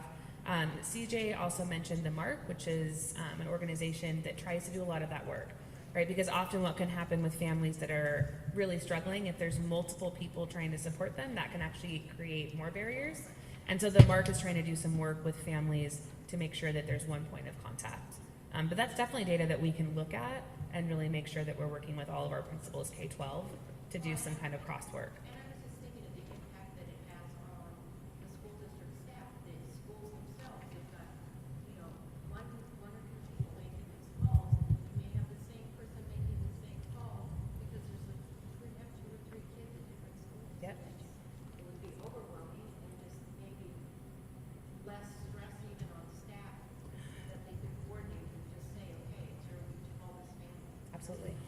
Well, and I think part of that, though, is using our youth outreach workers because they are working and doing that really deep work with some of our families. And so if they're at one school where they're working with a student from that school, but then what they do is they connect with the other youth outreach workers from the other schools. And so there's this cross coordination happening that is looking at the family unit as a whole. But we're not seeing that data, is what I'm saying. Right. And that would be kind of nice to see. Oh, I'm You're okay. That would be nice to see. If we could get information of each household rather than the individual. It's just I was just thinking about it. Yeah, and that can be something that we talk to the youth outreach workers about. Are you all familiar with the youth outreach workers kind of do? Yes, everybody? So with Nextdoor, we can work with them to see if we can get some of that anecdotal data. And then, yeah, definitely pulling up some household data as well. The next part of this protocol is implications. And so really thinking about, oh yeah, go ahead. So we were talking about there's no truancy laws, whatever, but I was talking to Dr. Bernal, and she mentioned that there's a 10-day unenrollment moment. What is that? So, oh yeah, do you want to talk about it? Go ahead. In Oregon, the statute requires that if a student does not attend for 10 consecutive days, we have to drop them. And they are De-enroll. They have to come back into the school and re-enroll as if they were a new student. But we still have all their information on hand, obviously, so it's not as tedious, but they do have to re-enroll. So they arrive at school, work with the secretary, and they have to fill out all the paperwork, and then off they go to their classroom. And I'm curious about that experience for parents. Are they trying to avoid that? Are they counting? Have we made it possible for them to count? Or is it painful for them to do that? Is it a disincentive? Is it like, whatever? Or is I it think we have seen, principals could probably speak to this more because they're closer to the everyday data, but I think we have seen where families know that it's the 9th day, and then the kid comes on the 10th day. Yeah. So then they don't get dropped, and then the pattern starts over again. So we have definitely seen that happening in our data. But nobody explains why they were out for 9 days. Yeah, and I think that also just depends on the family. So that could be something, that principals would be the ones really close to that work because they're the ones, teachers, the ones having the conversations with the students and their families. Is there a conversation when they come in at day 9? 100%. Yes. With the principal? There's ongoing conversations happening all the time.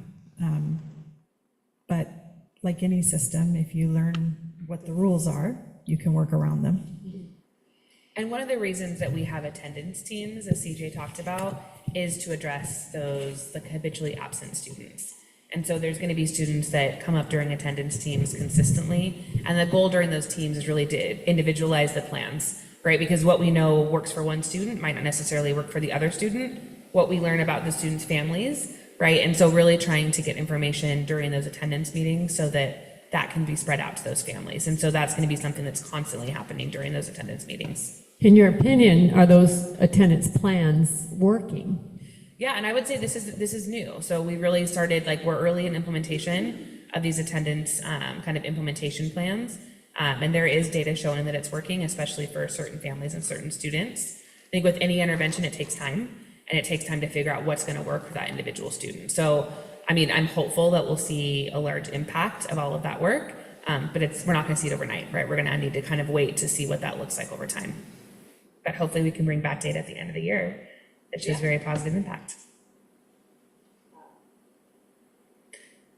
I want to talk a little bit here just about kind of implications. So do you all feel like, based on kind of what we've shared in terms of what we're doing and then what you're seeing, are you seeing any potential leverage points where additional interventions can be put into place to support outcomes? Again, I'm just going to bring this up here.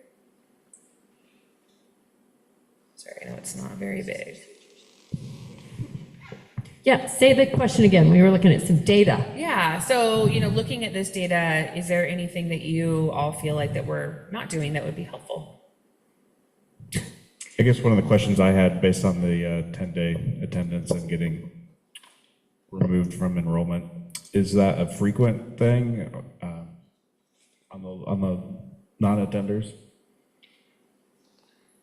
Yes. Like way more frequent than More frequent than I would like. Yeah, Yes. which I guess is really frustrating because I'm also looking at this truancy policy, and our truancy policy is pretty weak, and I don't know, and that seems like one of the areas that as a board we could affect. ORS. Yeah. But Our truancy policy is modeled after statute, what's Right. currently in statute, and as Dr. Ivy mentioned, Oregon does not have a strong statute on attendance. I can just share with you, like my prior experience in California schools, very strong attendance policy. There were truancy laws. There were also processes working with families that had chronic absenteeism. California also doesn't have a required 10-day drop rule. So, for example, our students who travel back to Mexico or a different country during the holidays, for example, where they're going to be gone and miss potentially up to a month of school, California allows for what's called independent study. So we place the student on independent study. They're required to complete a certain amount of work while they're on independent study, and or they can engage in their classes virtually if the teacher is using something such as Google Classroom. And then they sign a contract, and when they return, they're required to turn in all the homework. We review all the homework, ensure the contract has been fulfilled, and that way the student is never dropped out of our system. They stay enrolled with us, they stay engaged in their learning, and the district still gets credit for that kid and does not lose funding. Are we doing that now, or is that California? No, I that's kinda- California. I I kind was of just lost sharing the an stream example of, there. like- So could we even do that here? No. No, okay, so, yeah, yay for California. It would be a great legislative policy to take up with them. Yeah, so that's even slower process.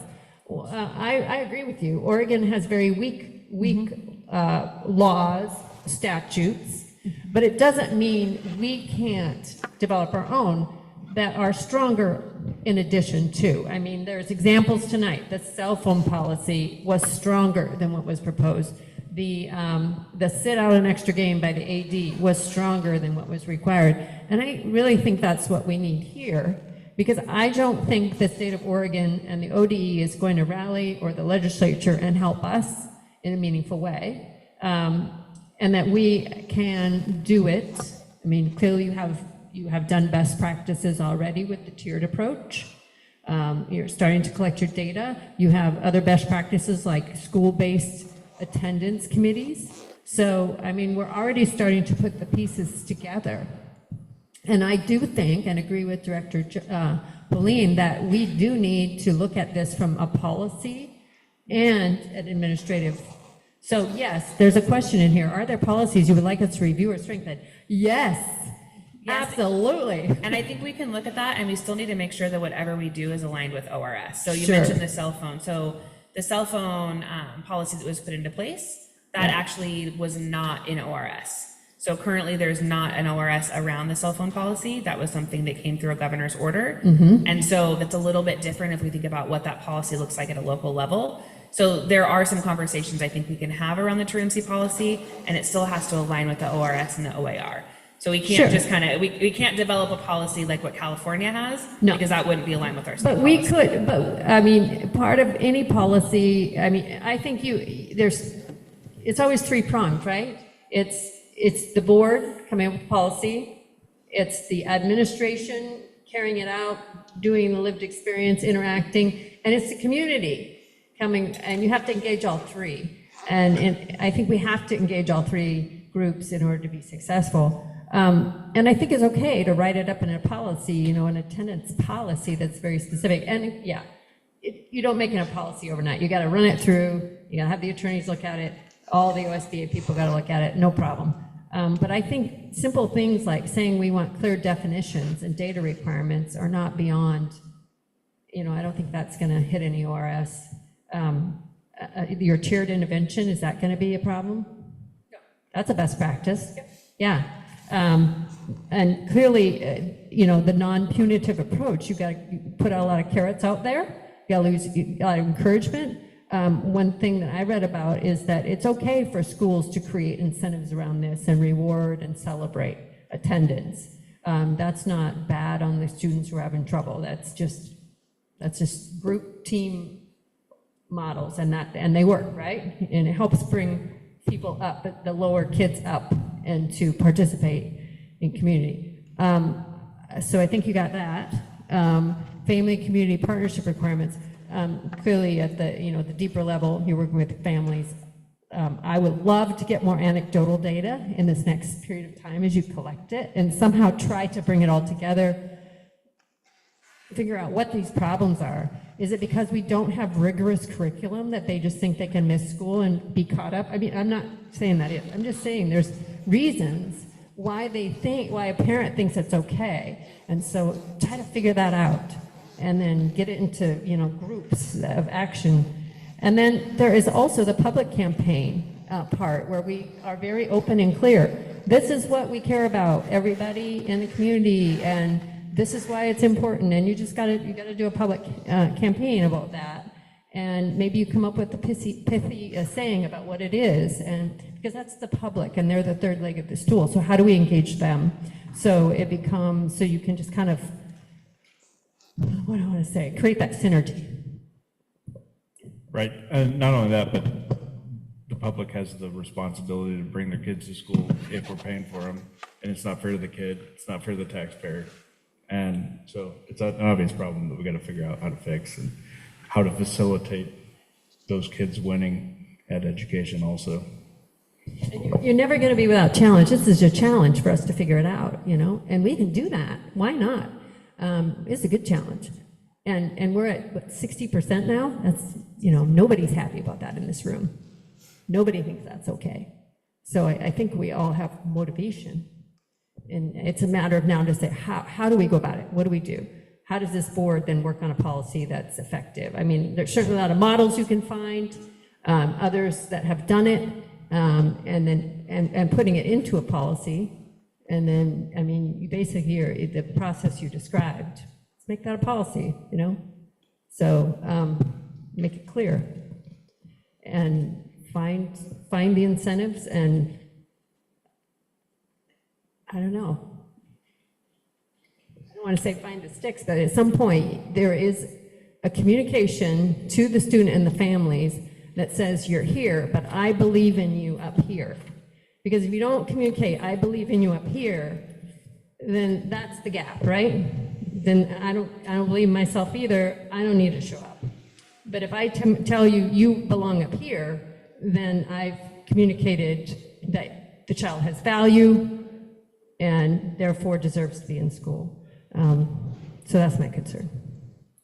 Thank you. I'm looking at time. I want to make sure that everyone has a chance to share. Any other board members, is there anything that you want to share in terms of maybe trends, implications? Yeah, go ahead. Yes, I have a question. Is there any data with regard to absenteeism and bullying, harassment? I think that would be a key to look at. Yeah, I mean, I wouldn't say we have data that directly correlates that. We'll have to do like some statistical work, but we do have the student health survey data, which does dig into that. And we also have our youth truth survey that digs into that. So we do have multiple data sources that we could look at to try and figure out kind of how to correlate that across the different sources. What kind of impact do you think? I mean, there's drug issues, there's harassment, there's issues in a school where kids don't feel safe or valued. Yeah. And I think there's like 3 or 4 of those issues that could impact the numbers.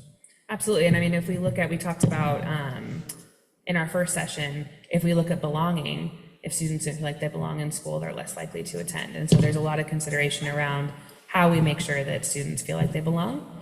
So for example, having curriculum where students are represented, making sure that their native language is represented within, stuff on the walls, within classrooms. And so I think there's definitely some work that we can continue to do there, but that is definitely a conversation we're already having in terms of making sure that our students feel like they belong.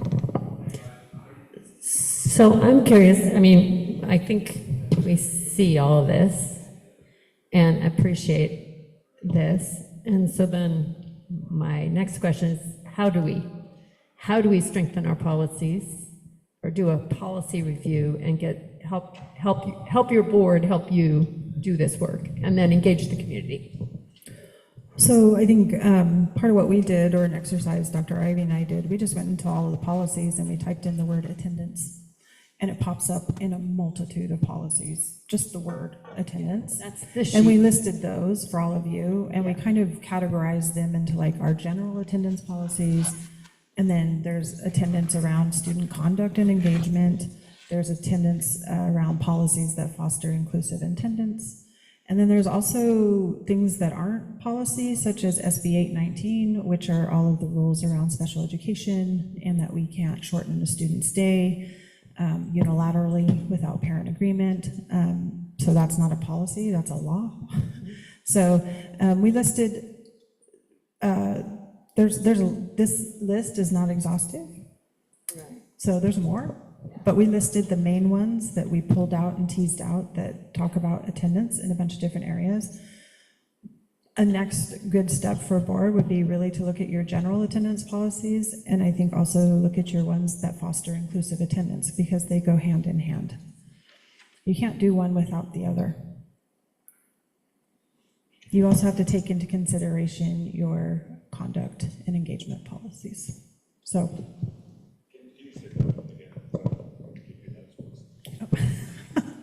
Let's try to remember what I just said. So this list of policies that we put here, I just went into our website, typed in attendance, a bunch of things pop up. We categorized them for you. My recommendation is you look at the general attendance policies coupled with the policies that foster inclusive attendance, because they do go hand in hand, and you can't do one without the other. Okay. Yeah. Yeah. This kind of sounds like work we're going to do on our own. No, I mean, I look at it a little differently, and what I mean by that is I use the cell phone policy as an example, right?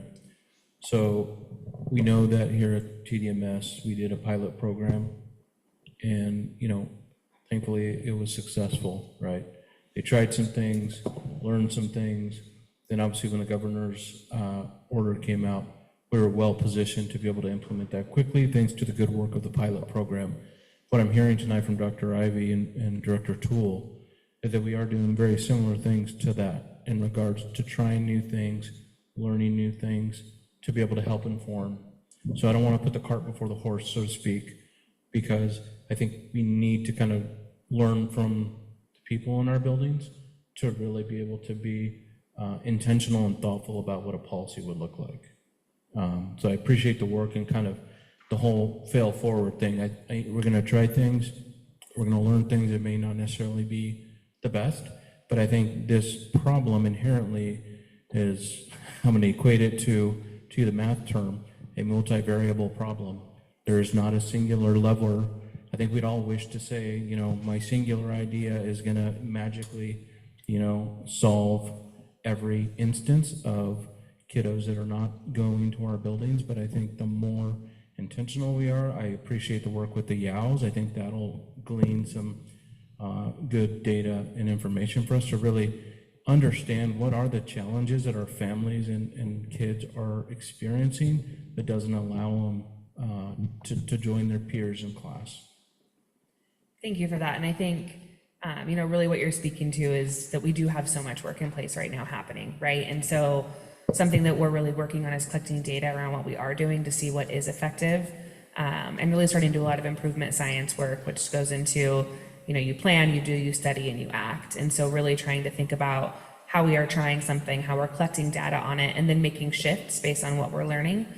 So that is definitely something that's happening consistently with the attendance work. And I think this year, especially with Director Toole really in place to do a lot of the attendance work, we've had a lot of success in pockets. I think what you want to be careful of when you have pockets of success is often we scale or we spread too quickly, and then we don't see that success happen across the board because we have different contexts that we're not taking into account. And so the work that's happening right now is very localized, and the goal is that we're being really cautious and thoughtful and intentional about that work at the local level so that we can learn, and then spread and scale when we're ready. So I appreciate you bringing that up. That's definitely, I think, really important for what the district is trying to do and trying to grow. Have Director Toole? Is that your title? Director? Sorry. Have you collected some anecdotal information? We have lots of examples of things, like what's going on. Yeah. Yeah, the principals that was talked about earlier, like the other director, they are coming forward. So there's a lot of different initiatives going on in the building levels that I think are going to show improvement over time.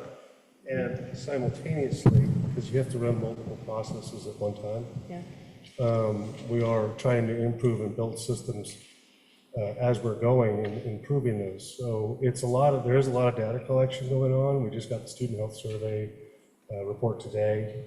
So it's just initially, we're just looking at it right now. And putting all these things together so that they can be looked at and then problem solved, and then solutions, implementation, monitor, and adjust. Do you think by the end of the year you'll kind of have, okay, here's what happened this year. Here's what we did, here's what we had. Do you think by the end of this year it'll be like, okay, we have some clarity on what's happening, what's kind of working? I mean, clearly there's some best practices out in the world. I mean, an obvious one is the tiered approach. The second one is clear definitions and what you said, a district-wide approach, but at the building level. Yes, Yeah. and we're working, that's why we're having work with the attendance teams. So Yeah. we're working with individual attendance teams, trying to bring everybody along together in an aligned fashion. Right. And the causes for absenteeism and things aren't necessarily a mystery at the large scale. Mhm. You have to figure out what it is for you, but it's really a community issue. Yes. I mean, it's much broader than just the school. We're talking about housing instability, transportation, all sorts of things that are a little bit outside the scope of education. So that's why we're working with a lot of community partners to try and say, hey, we need to all be kind of aligned so that we can all make this better. And in the reception so far has been pretty good. Sure. Partners have been great. Yeah, spread the word. Steve? I have one more question. Has there been any look on like what the reading and math just capability are on the regular attenders versus the total population? Because I think that tells a different story. And we do have that. And it's probably a much better story that, you know, the hard work of the teachers day to day, you can celebrate that success, and of the kids that are showing up. Yeah. And there are incentive programs. Yeah.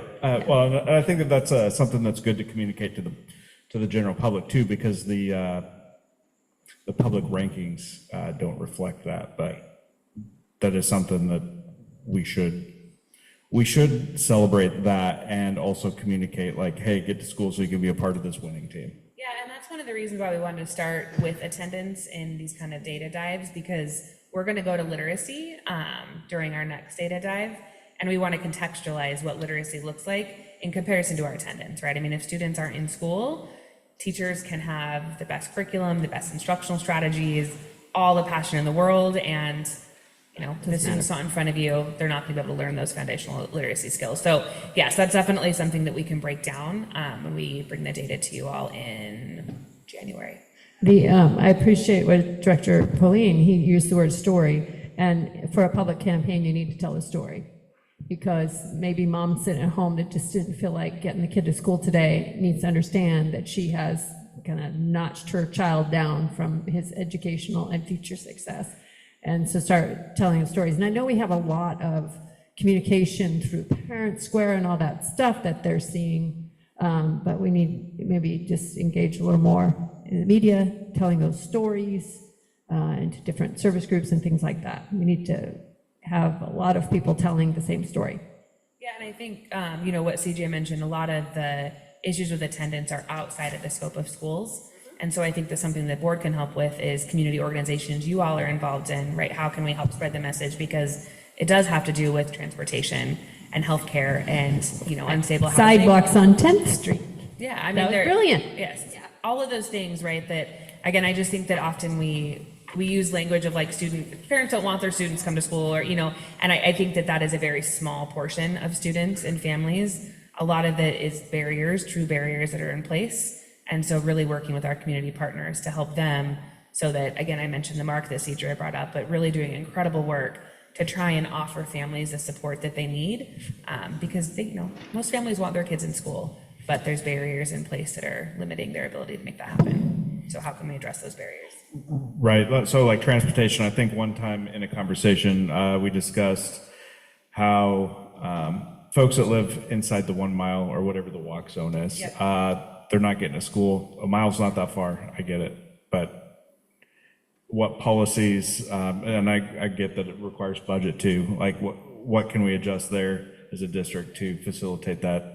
So maybe that's with a actually more a central waiver. pickup point. So what we would need to do is we would need to apply for a waiver with the state to be able to basically extend that, because there are safety conditions. So for example, if we think about the 1 mile rule at Dry Hollow, like having kindergartners walk up that road in the dark, 35 miles an hour, that could be a safety concern. So there are things that we can do to try and kind of increase that ability for our families to be able to get access to transportation. Another one is walking school buses, right? That is something that has historically been very successful. I know Dry Hollow has one, and it's a great opportunity to get kids out, physically active, and to think about different ways in which we can just engage our families. So again, there's a lot of things in place right now. It's not that there's not work happening. It's really just trying to figure out how can we make that work meet the individual needs of the families and students. Make it fun, like a hayride every morning. Yeah, and so am I understanding then that the 1 mile rule, is that a policy driven by us, or is that a No, state? that's a state policy. Okay, so we would need to request a waiver. Yes. And with the waiver, I mean, it's not a guaranteed, I don't know all the rules behind the waiver, but it does have to have a safety concern in order for the waiver to.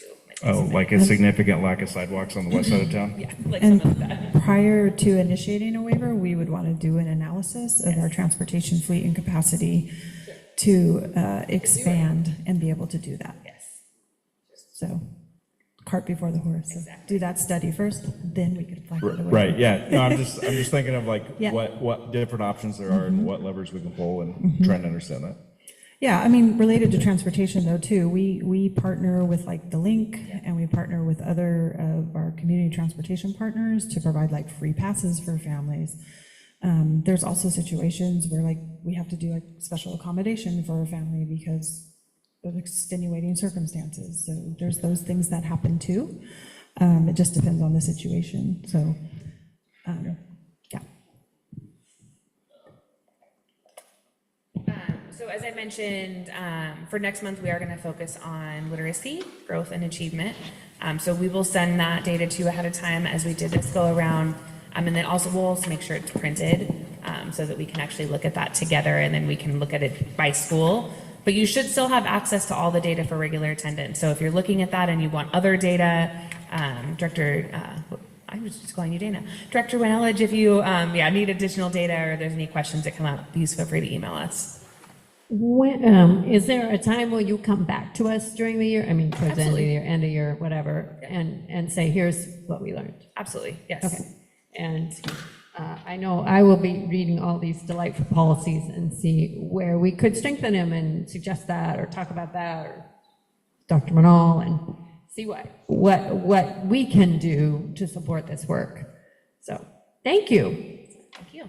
Appreciate you both being here and working on it. Yeah. Okay, so we are way past 2 hours, so I need to ask your permission to extend the meeting, or just let you know I know that. Are we okay? The rest of the agenda is you? Is that what you mean? The HQIM process? Oh, yes, we need to approve. Yes. I can make this rather quick. Yes, please, go ahead. Do you want to share your screen again? Oh, I can just get off of Zoom. Yeah, with this, you have the HQIM slides, right?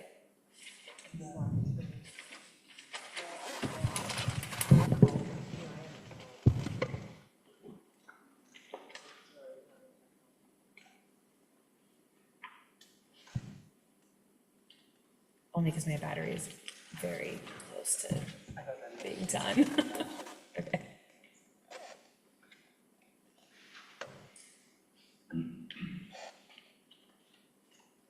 So just a little bit of background while the slides are getting pulled up. I'm not sure how familiar you are all with the instruction materials adoption process, but the state of Oregon has an instruction materials adoption process that we are required to align with to be in compliance with our Division 22 standards, and that includes adopting materials in world languages, English language arts, English language proficiency, math, science, health, social sciences, English language arts, and then world languages, PE, and arts kind of together. And so we have done a lot of work in the past couple of years to get into compliance with all of our instruction materials adoptions. What that has meant is for teachers, particularly at the elementary level, there has been a lot of learning of new curriculums. Last year, the elementary adopted math, and so they learned the iReady curriculum. They have also previously had to learn the science curriculum, mystery science, which was also, I think, last year. 3 years ago was a new curriculum for language arts, which was wit and wisdom, and then there was another curriculum around foundations. So there's just a lot of curriculum work happening. And while it is really important that we are in alignment and meeting compliance requirements at the state, we also want to take into account the bandwidth of our teachers and really thinking about what is going to be best for them and what is going to be best for students. So again, like why we're here is just because we really want to be thoughtful about compliance, but then also teacher workload and needs. If you want to go back one more slide. So what I'm going to propose tonight is a recommendation to postpone our 6 through 12 health curriculum adoption, which is going to be required this year, and then our social science K-5 adoption, with the goal of adopting during the 26-27 school year, and then implementing those instruction materials during the 27-28 school year. The purpose of that would be to make sure that we are able to have high quality implementation, that teachers have the capacity they need to actually learn the curriculum and implement it with integrity, and then really maintain continuity of instruction with current curriculum. One thing that's really important, I'll talk about it a bit later, but I want to front load a little bit, is just because we adopt a curriculum doesn't mean that it's going to be implemented. Teachers need extensive training around the curriculum. They need additional time to be able to plan with the curriculum, to be able to look at the other piece of their curriculum and how they're aligning all the work. And so this is really important that we're thinking again about teachers.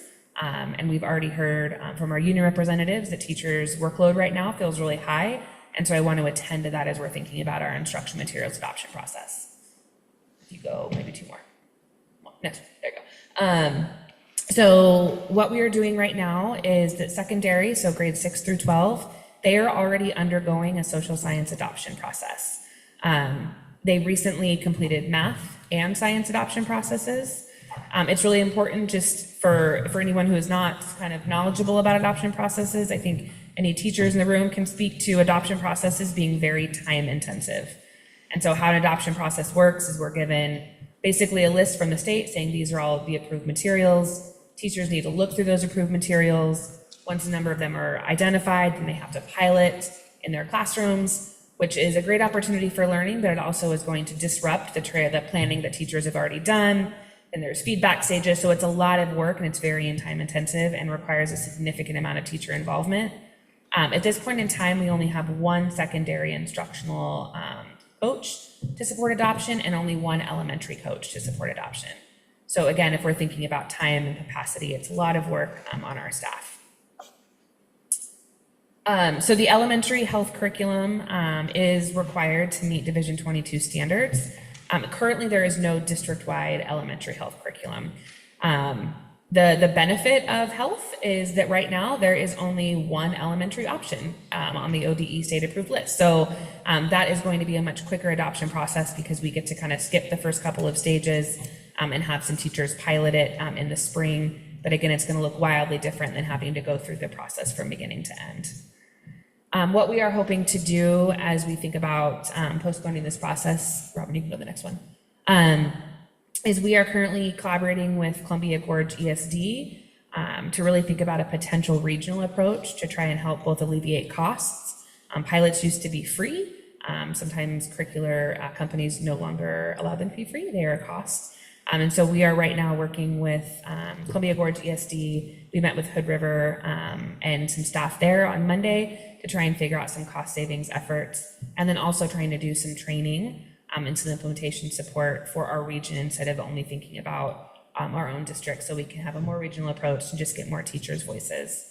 Really with the goal of promoting coherence across the districts and really time to engage the larger community. We are also working with Azaria, who is our Native liaison at the ESD, to think about tribal history and really integrating tribal history within our elementary schools, because we really want to make sure that we have a coherent and culturally responsive process.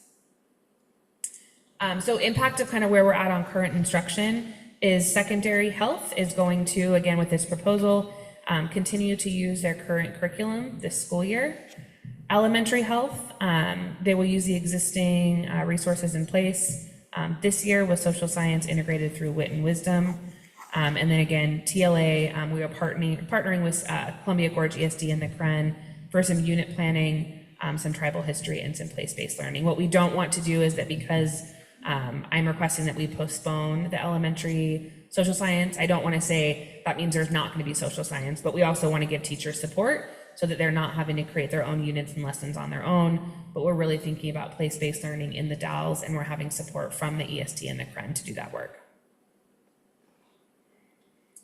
So postponement really avoids cumulative adoption demands on teachers.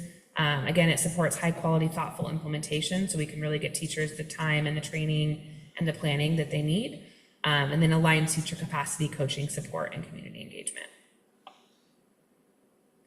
So what I am asking for tonight is for the board to approve a postponement of health, secondary health 6 through 12, and social science K through 5 adoption to 26-27, again with implementation occurring during the 27-28 school year. We will still be in compliance with Oregon state law and maintain continuity of instruction, but then also think about teacher capacity to make sure that this feels like a positive move forward and not one more thing on teachers' shoulders. Okay, with that, I make a motion that the board approves the postponement of the health 6 through 12 and the social science K through 5 adoption to 2026 through 2027. I heard Director Kramer second it. Any discussion? I just would like to comment that I appreciate the consideration of the staff. I think, we've now heard it for, I don't know how many meetings consecutively from our D21 EA that staff are feeling the burnout already, and even just the constraint with what they have on their plate. So I'm appreciative of this postponement to, respond and actually listen to our staff that are telling us, hey, we don't need any more on our plate. And this is one thing that we can effectively not put on their plate. So I appreciate the thoughtfulness related to this postponement. I think one thing to note too is that there is a calendar that tells us how long we can postpone. And so this is something we can revisit with our teachers too, to make sure what the postponement timeline looks like. To again, I don't want to get us to a spot where we're out of compliance, but I also don't want to get us into a spot where we adopt curriculum that isn't actually effective for teachers. So we'll come back if there's any additional needs. Awesome. Any more discussion? Hearing none, all in favor say aye. Aye. Any opposed? The motion passes. Thank you. Thank you. Dr. Ivy for presenting that and explaining it and thinking it up in the first place. So hopefully it's good for everybody. Moving on to the presentation of the 2024-25 Integrated Programs Annual Report. Dr. Bernal. Yes, Dr. Ivy and I will tag team this. So every year we are required to give an annual report on our integrated programming. The annual report actually consists of 2 narrative questions. Throughout the year, grant recipients have to report on expenditures, and then we have to reflect on these narrative questions and analyze our progress markers that help inform our overall progress and our annual report. We're required by statute to review our own progress on an annual basis through an annual progress report and financial audit. We're required to present the annual report to the governing board at an open meeting with an opportunity for public comment. It can't be a consent agenda item. and we have to post the report to our website. Dr. Ivy and I are going to talk about some of the things that we analyzed within our integrated programming. One of the questions was to discuss at least one outcome where we have seen progress in implementation. So one of our outcomes identified in our integrated programming from the 23-25 biennium was to implement and analyze yearly student climate survey in grades 4-12, which we have successfully done an implementation of the Youth Truth Survey to parents, students, and staff in grades 4-12. And the data analysis completion has already informed our next steps and has helped our schools to identify individual goals for improving student experience and a sense of belonging.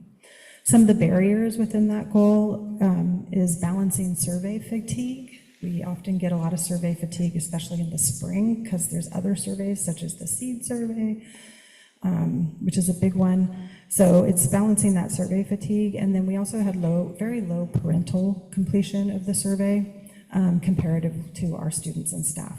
Our students, we have them in school, so we're able to capture them all because they're a captive audience, and our staff as well, we're able to do it during staff meeting time, so we're able to get the survey completion at higher rates than our parents. So that's definitely one of our goals, is how do we boost parent survey feedback, because it's hard to analyze those three across when those two students and staff are much stronger than our parent response. So next steps, we will administer the survey again. The window will be open April 1st through April 30th of 2026. And we will implement individual school goals to continue to improve student experience and sense of belonging. And we're already having conversations with how are we going to increase our parent engagement in this survey. So what strategies are we going to use and what outreach are we going to do to give more touch points to our parents to engage in the survey with us. Previously, early literacy was not part of the integrated programs, but because of all of the early literacy funds and grants that were put out, this was kind of a new add. And so we were actually not required to report on early literacy, but because it is a core goal of our district, Dr. Bernal and I thought it would be good to look through the data on our early literacy to really think about, again, where we've seen progress. And so if we see progress here in early literacy, what we can see is that current literacy data does not yet show the level of progress that we aim to achieve, but there is clear evidence of growth in instructional practices across classrooms. What we have seen is that we have a number of our elementary teachers, at this point, most of our teachers who have been trained in the science of reading through Eastern Oregon University, and teachers have reported just a high value in that training. We are also in the third year of our adopted curriculum implementation, and staff have demonstrated greater confidence and proficiency in using the materials, as well as identifying opportunities to embed evidence-based practices within their curriculum. The curriculum that we use at the elementary level is called Wit and Wisdom. It is a very robust curriculum. It's pretty challenging for teachers to really think about how to plan because it's a very large curriculum, and some of our students are not able to access the curriculum given their reading levels. And when you're using a new curriculum, it takes a lot of time to really be able to learn the curriculum. And so now that we're in year 3, we are seeing teachers feel more confident using that curriculum, which we're hoping will continue to see an impact on our student reading goals. There has been an emphasis on Tier 1 instruction, so again, that 80% of our students, and that has been happening through our Wit and Wisdom and then Foundations, which is more of our skills-focused instruction materials, and really focusing on aligning with research, showing that universal supports have the greatest impact on early growth. Our early literacy needs. Early literacy remains a significant area of need. Again, in 24-25, we focused on training for our instructional leaders and our teachers in our classrooms. We're continuing that into the 25-26 school year and really just working to enhance capacity, create conditions for all students to succeed in literacy because we know that that is foundational to their success in school. Impact on plan goals. This really positions the district for continued gains toward our longitudinal performance growth targets as we focus on literacy into the 25-26 school year. Okay. Another outcome that we looked at where we've seen challenges or barriers to implementation is strengthening instructional practices and differentiation strategies, including our multi-tier systems of support. We have been making progress. Our teachers and cohorts of teachers, and then all of our administrators have been trained in our deeper learning strategies. We have done a little bit of work around instructional rounds, helping our leadership teams, our principals and assistant principals calibrate what does high quality instruction look like in the classroom, and how do we strengthen the coherence across all schools. We have had some barriers. We understand that teachers are still trying to master just our adopted curriculum, so trying to balance that with doing deeper learning integration is challenging. Our administrators, there's a lot of school demands on a day-to-day basis, so sometimes they have limited time to participate in things like instructional rounds. But we do have some next steps. Our TLA department is redefining what instructional rounds look like. We want to make sure that there's clear purpose and teacher input into that. We're exploring multiple approaches to differentiated learning and deeper learning, and implementing inventive strategies to strengthen that across our classrooms. And in terms of challenges for early literacy, again, as I kind of talked about, the science of reading work, implementation has been challenging, but there is still progress. So I'm gonna start with progress. So 4 teacher cohorts completed the EOU science of reading training, and again, 2 more planned for the 25-26 school year. There was also summer collaborative planning with Columbia Gorge ESD, and that was where teachers were able to attend planning, identifying priority standards, and really thinking about how to integrate those standards within their curriculum. Teachers that were able to attend that found that very successful. It was also during summer, and so not all teachers were able to attend. The majority of licensed elementary teachers have completed the training, and teachers are again beginning to intentionally embed science of reading practices into instruction. Some of those challenges, as I kind of spoke to before, is just difficulty applying new learning with complex wit and wisdom curriculum. This is not an issue of will on part of the teachers. It's really just time, and the curriculum makes it a little bit challenging. And then again, integrating strategies alongside wit and wisdom and foundations, it really does require a significant amount of planning and collaboration for teachers. And so that has been a challenge. And there's a need for additional structured time to plan, reflect, and apply training effectively. Oftentimes when it comes to new curriculum, and this is not a North Wasco thing, but there's new curriculum, we do a training, and then teachers are just kind of expected to use that curriculum. And so one of the things that we're really working on is creating opportunities for teachers to have planning time to really get into their curriculum, to work with their grade level teams so they can figure out how to integrate all of the learning that they are doing. Next steps is providing more time and support for teachers to align their curriculum and apply strategies, to strengthen literacy blocks, to purposely build early literacy skills for all students, and really to accelerate progress toward outcomes and strategies in the plan.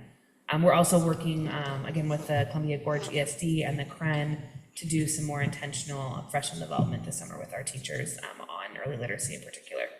I just found that out today, so it's not on the slide. Good ad. Another outcome that we looked at and analyzed our data was providing students with direct access to social emotional resources and mental health services during the school day. We've made a lot of investments on this front. We've hired social emotional learning assistants in our schools. We've partnered with the Next Door to hire our youth outreach workers. We've hired culture and climate coaches at the elementary level that are providing coaching and on-site coaching and support to in the classroom. We've launched our Youth Wellness Collaborative that's working with our local community organizations. We also last year held our 2nd annual Resilience Rally, which is super popular with our kids. That's meant to engage our students in strength and wellness supports. And all of these practices have been really well received and are continuing. Some of the challenges, our students' social emotional needs continue to grow. It seems like every year they're increasing. And we have seen some persistent challenges. We are seeing increased referrals to day treatment programs.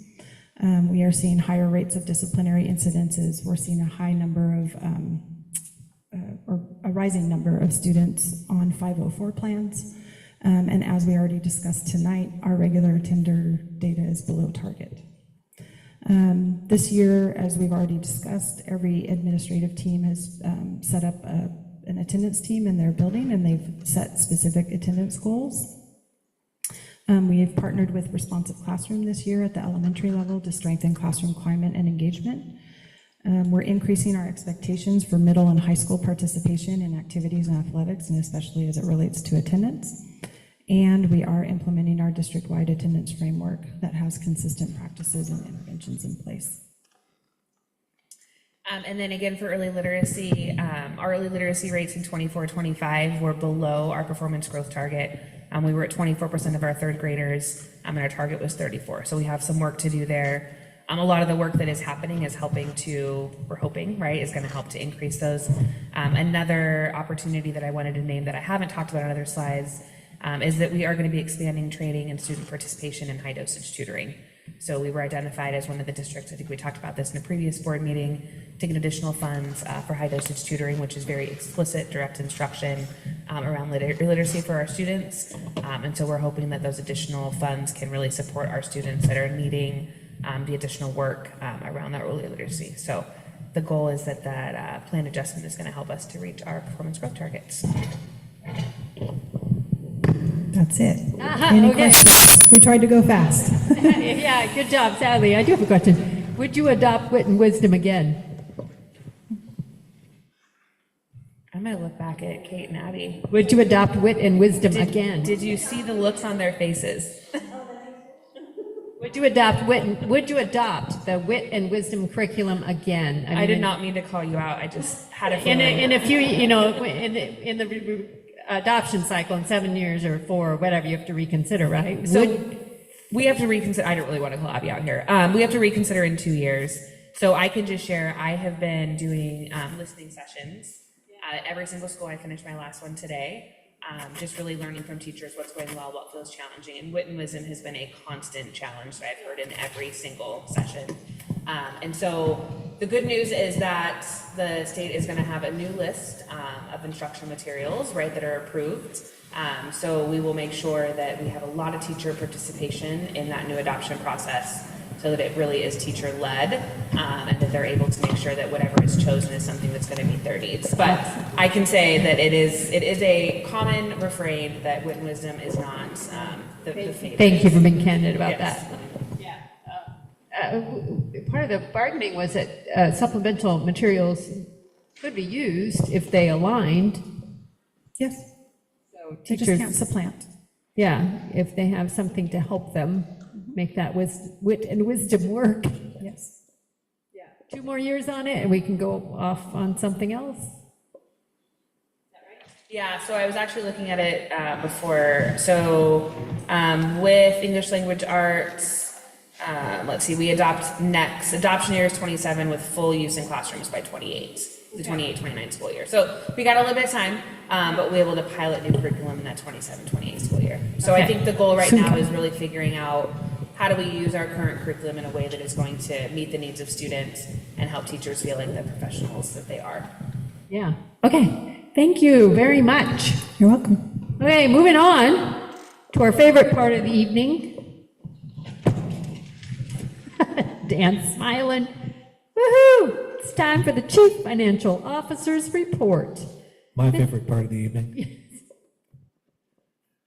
First of all, I wanted to second Dr. Bernal's praise for the facilities team. They worked their tails off from before dawn until after dark today, and I can pretty much guarantee they'll be doing the same thing tomorrow. So huge shout out to the facilities team and Director Ryan Allinger for all their hard work keeping our schools safe and good places for learning to happen. And I also wanted to thank Director Aparicio for using the word multivariable earlier, because it's nice to hear somebody else use that kind of word. As far as the narrative, everything is proceeding largely as budgeted. Current weather is a challenge to our aging buildings and serves as a reminder that the bulk of winter weather is yet to come, along with likely expenses. Bargaining is done, as Dr. Bernal said, and while the agreement with the unions will leave the district with a much lower ending fund balance than any school business official would be comfortable with, at least we don't have that uncertainty hanging over us anymore, and once you know what the situation is, you can plan to deal with it. Something that I hear a lot in my School Finance Academy courses is don't panic, plan. So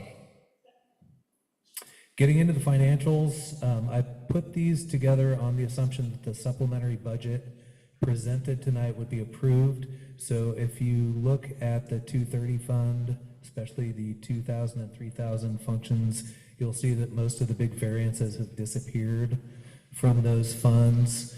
If you look at the expenditure status report, you still see a pretty large percentage number, but the dollar numbers are very small. I don't want to say inconsequential, but in terms of our overall budget, they're very small. If you look in the percent budget expended on the expenditure status report down in the local grants, you see a 255% variance, but that's only, $21,000. And that's just because the budget in that category is so small.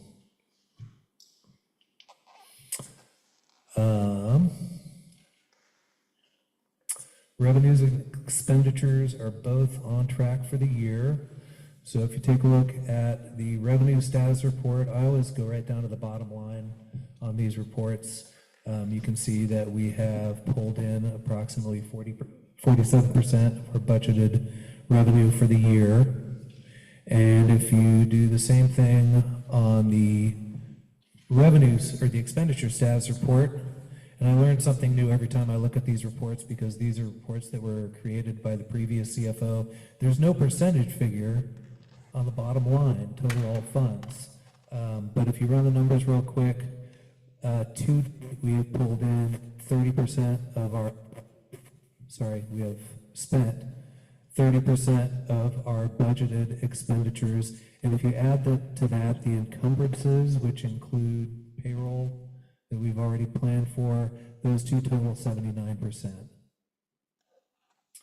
And then probably the most interesting thing about the financials for this period is if you go to the balance sheet and once again drop down to the bottom line, go all the way to the far right column, you'll see that the district total ending fund balance is about $10.5 million, which is much higher than we saw last board meeting. That's almost entirely due to the fact of property taxes coming in. We get a huge flood of money in November from the county and then a trickle from them for the rest of the year. So this is probably the largest cash balance that we'll see for the year. And we'll use that to make up expenditures for the rest of the year. On to enrollment. Enrollment was down by 29 students. But if you take a look at the graph, that tracks with prior years very closely. So we don't like to see that, but it's not a surprise either.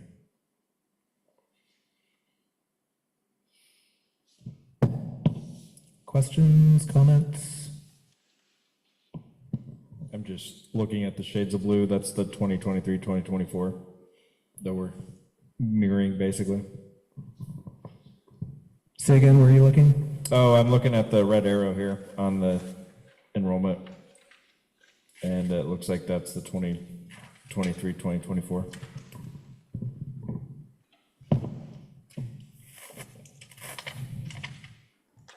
No, that's this year, so it's 25-26. The row is December 2nd, and it's minus 29. That's from the beginning of this year.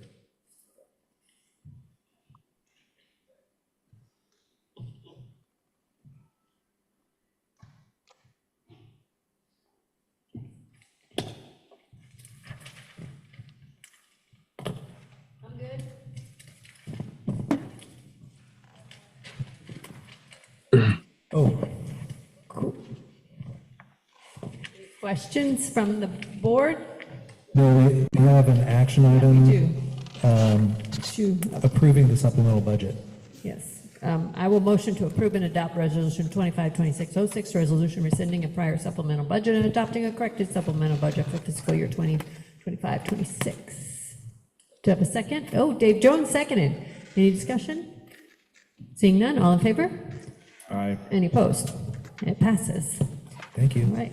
And Jason, Board Attorney report. Thank you, Dan. I don't have anything for open session tonight. Thank you for being here. Okay, on to number 17, discussion action item. This, we're bringing forward a complaint resolution from our executive session. Does anybody have the resolution? I do. The Board of Directors of North Wasco County School District number 21 received a complaint dated 10/1/25 against Director David Jones, an elected member of the Board of Directors. The board has reviewed the complaint. I make a motion that it is determined that Director Jones committed no violation of board policy and that the board attorney be directed to notify the complaining party of that decision and reasons for it. Give a second. Thank you, Dana. No discussion? All in favor say? Aye. Any opposed? I think Dave Jones abstains, so that makes sense. Okay, so thank you. Jason, I will get my, what I promised you for the letter.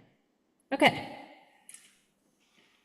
18, first reading of school board policies, policy IKF, graduation requirements updated. This is a first reading. Any comments from staff on how this affects our students, our administrators, or teachers? No, these updates are based on changes in language and credit requirements to reflect SB 992, SB 513, and OAR 581-022-2000. There was the addition of the half credit of financial literacy, a half credit of, I believe it's the civics, half credit at the high school level. It also, Dr. Ivy and I met with Principal Schultes and Principal Williams to go through this policy in detail to ensure that we also were capturing the other requirements that we have at the high school, and also accurately reflecting the number of elective credits for the different diplomas, because that was not in there previously, so we wanted to make sure that was reflected, as well as that those the high schools can require that the kids also complete a certain number of community service hours. They can? Yeah. Okay. Yeah, a lot of changes in here. Okay, terrific. Most of the changes are based on the changes in the law and the statutes that changed, and then some of them are just, we cleaned it up like, oh, that's not in there, we need to make sure that's in there. I still appreciate that you met with the high school administrators to talk through this so everybody was on the same page. Yes. That's fantastic. Okay, I think we are at the end of the meeting.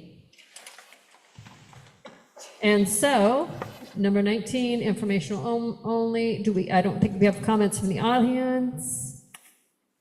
I think we can adjourn the regular school board meeting. Merry Christmas. Thank you for staying. What a marathon.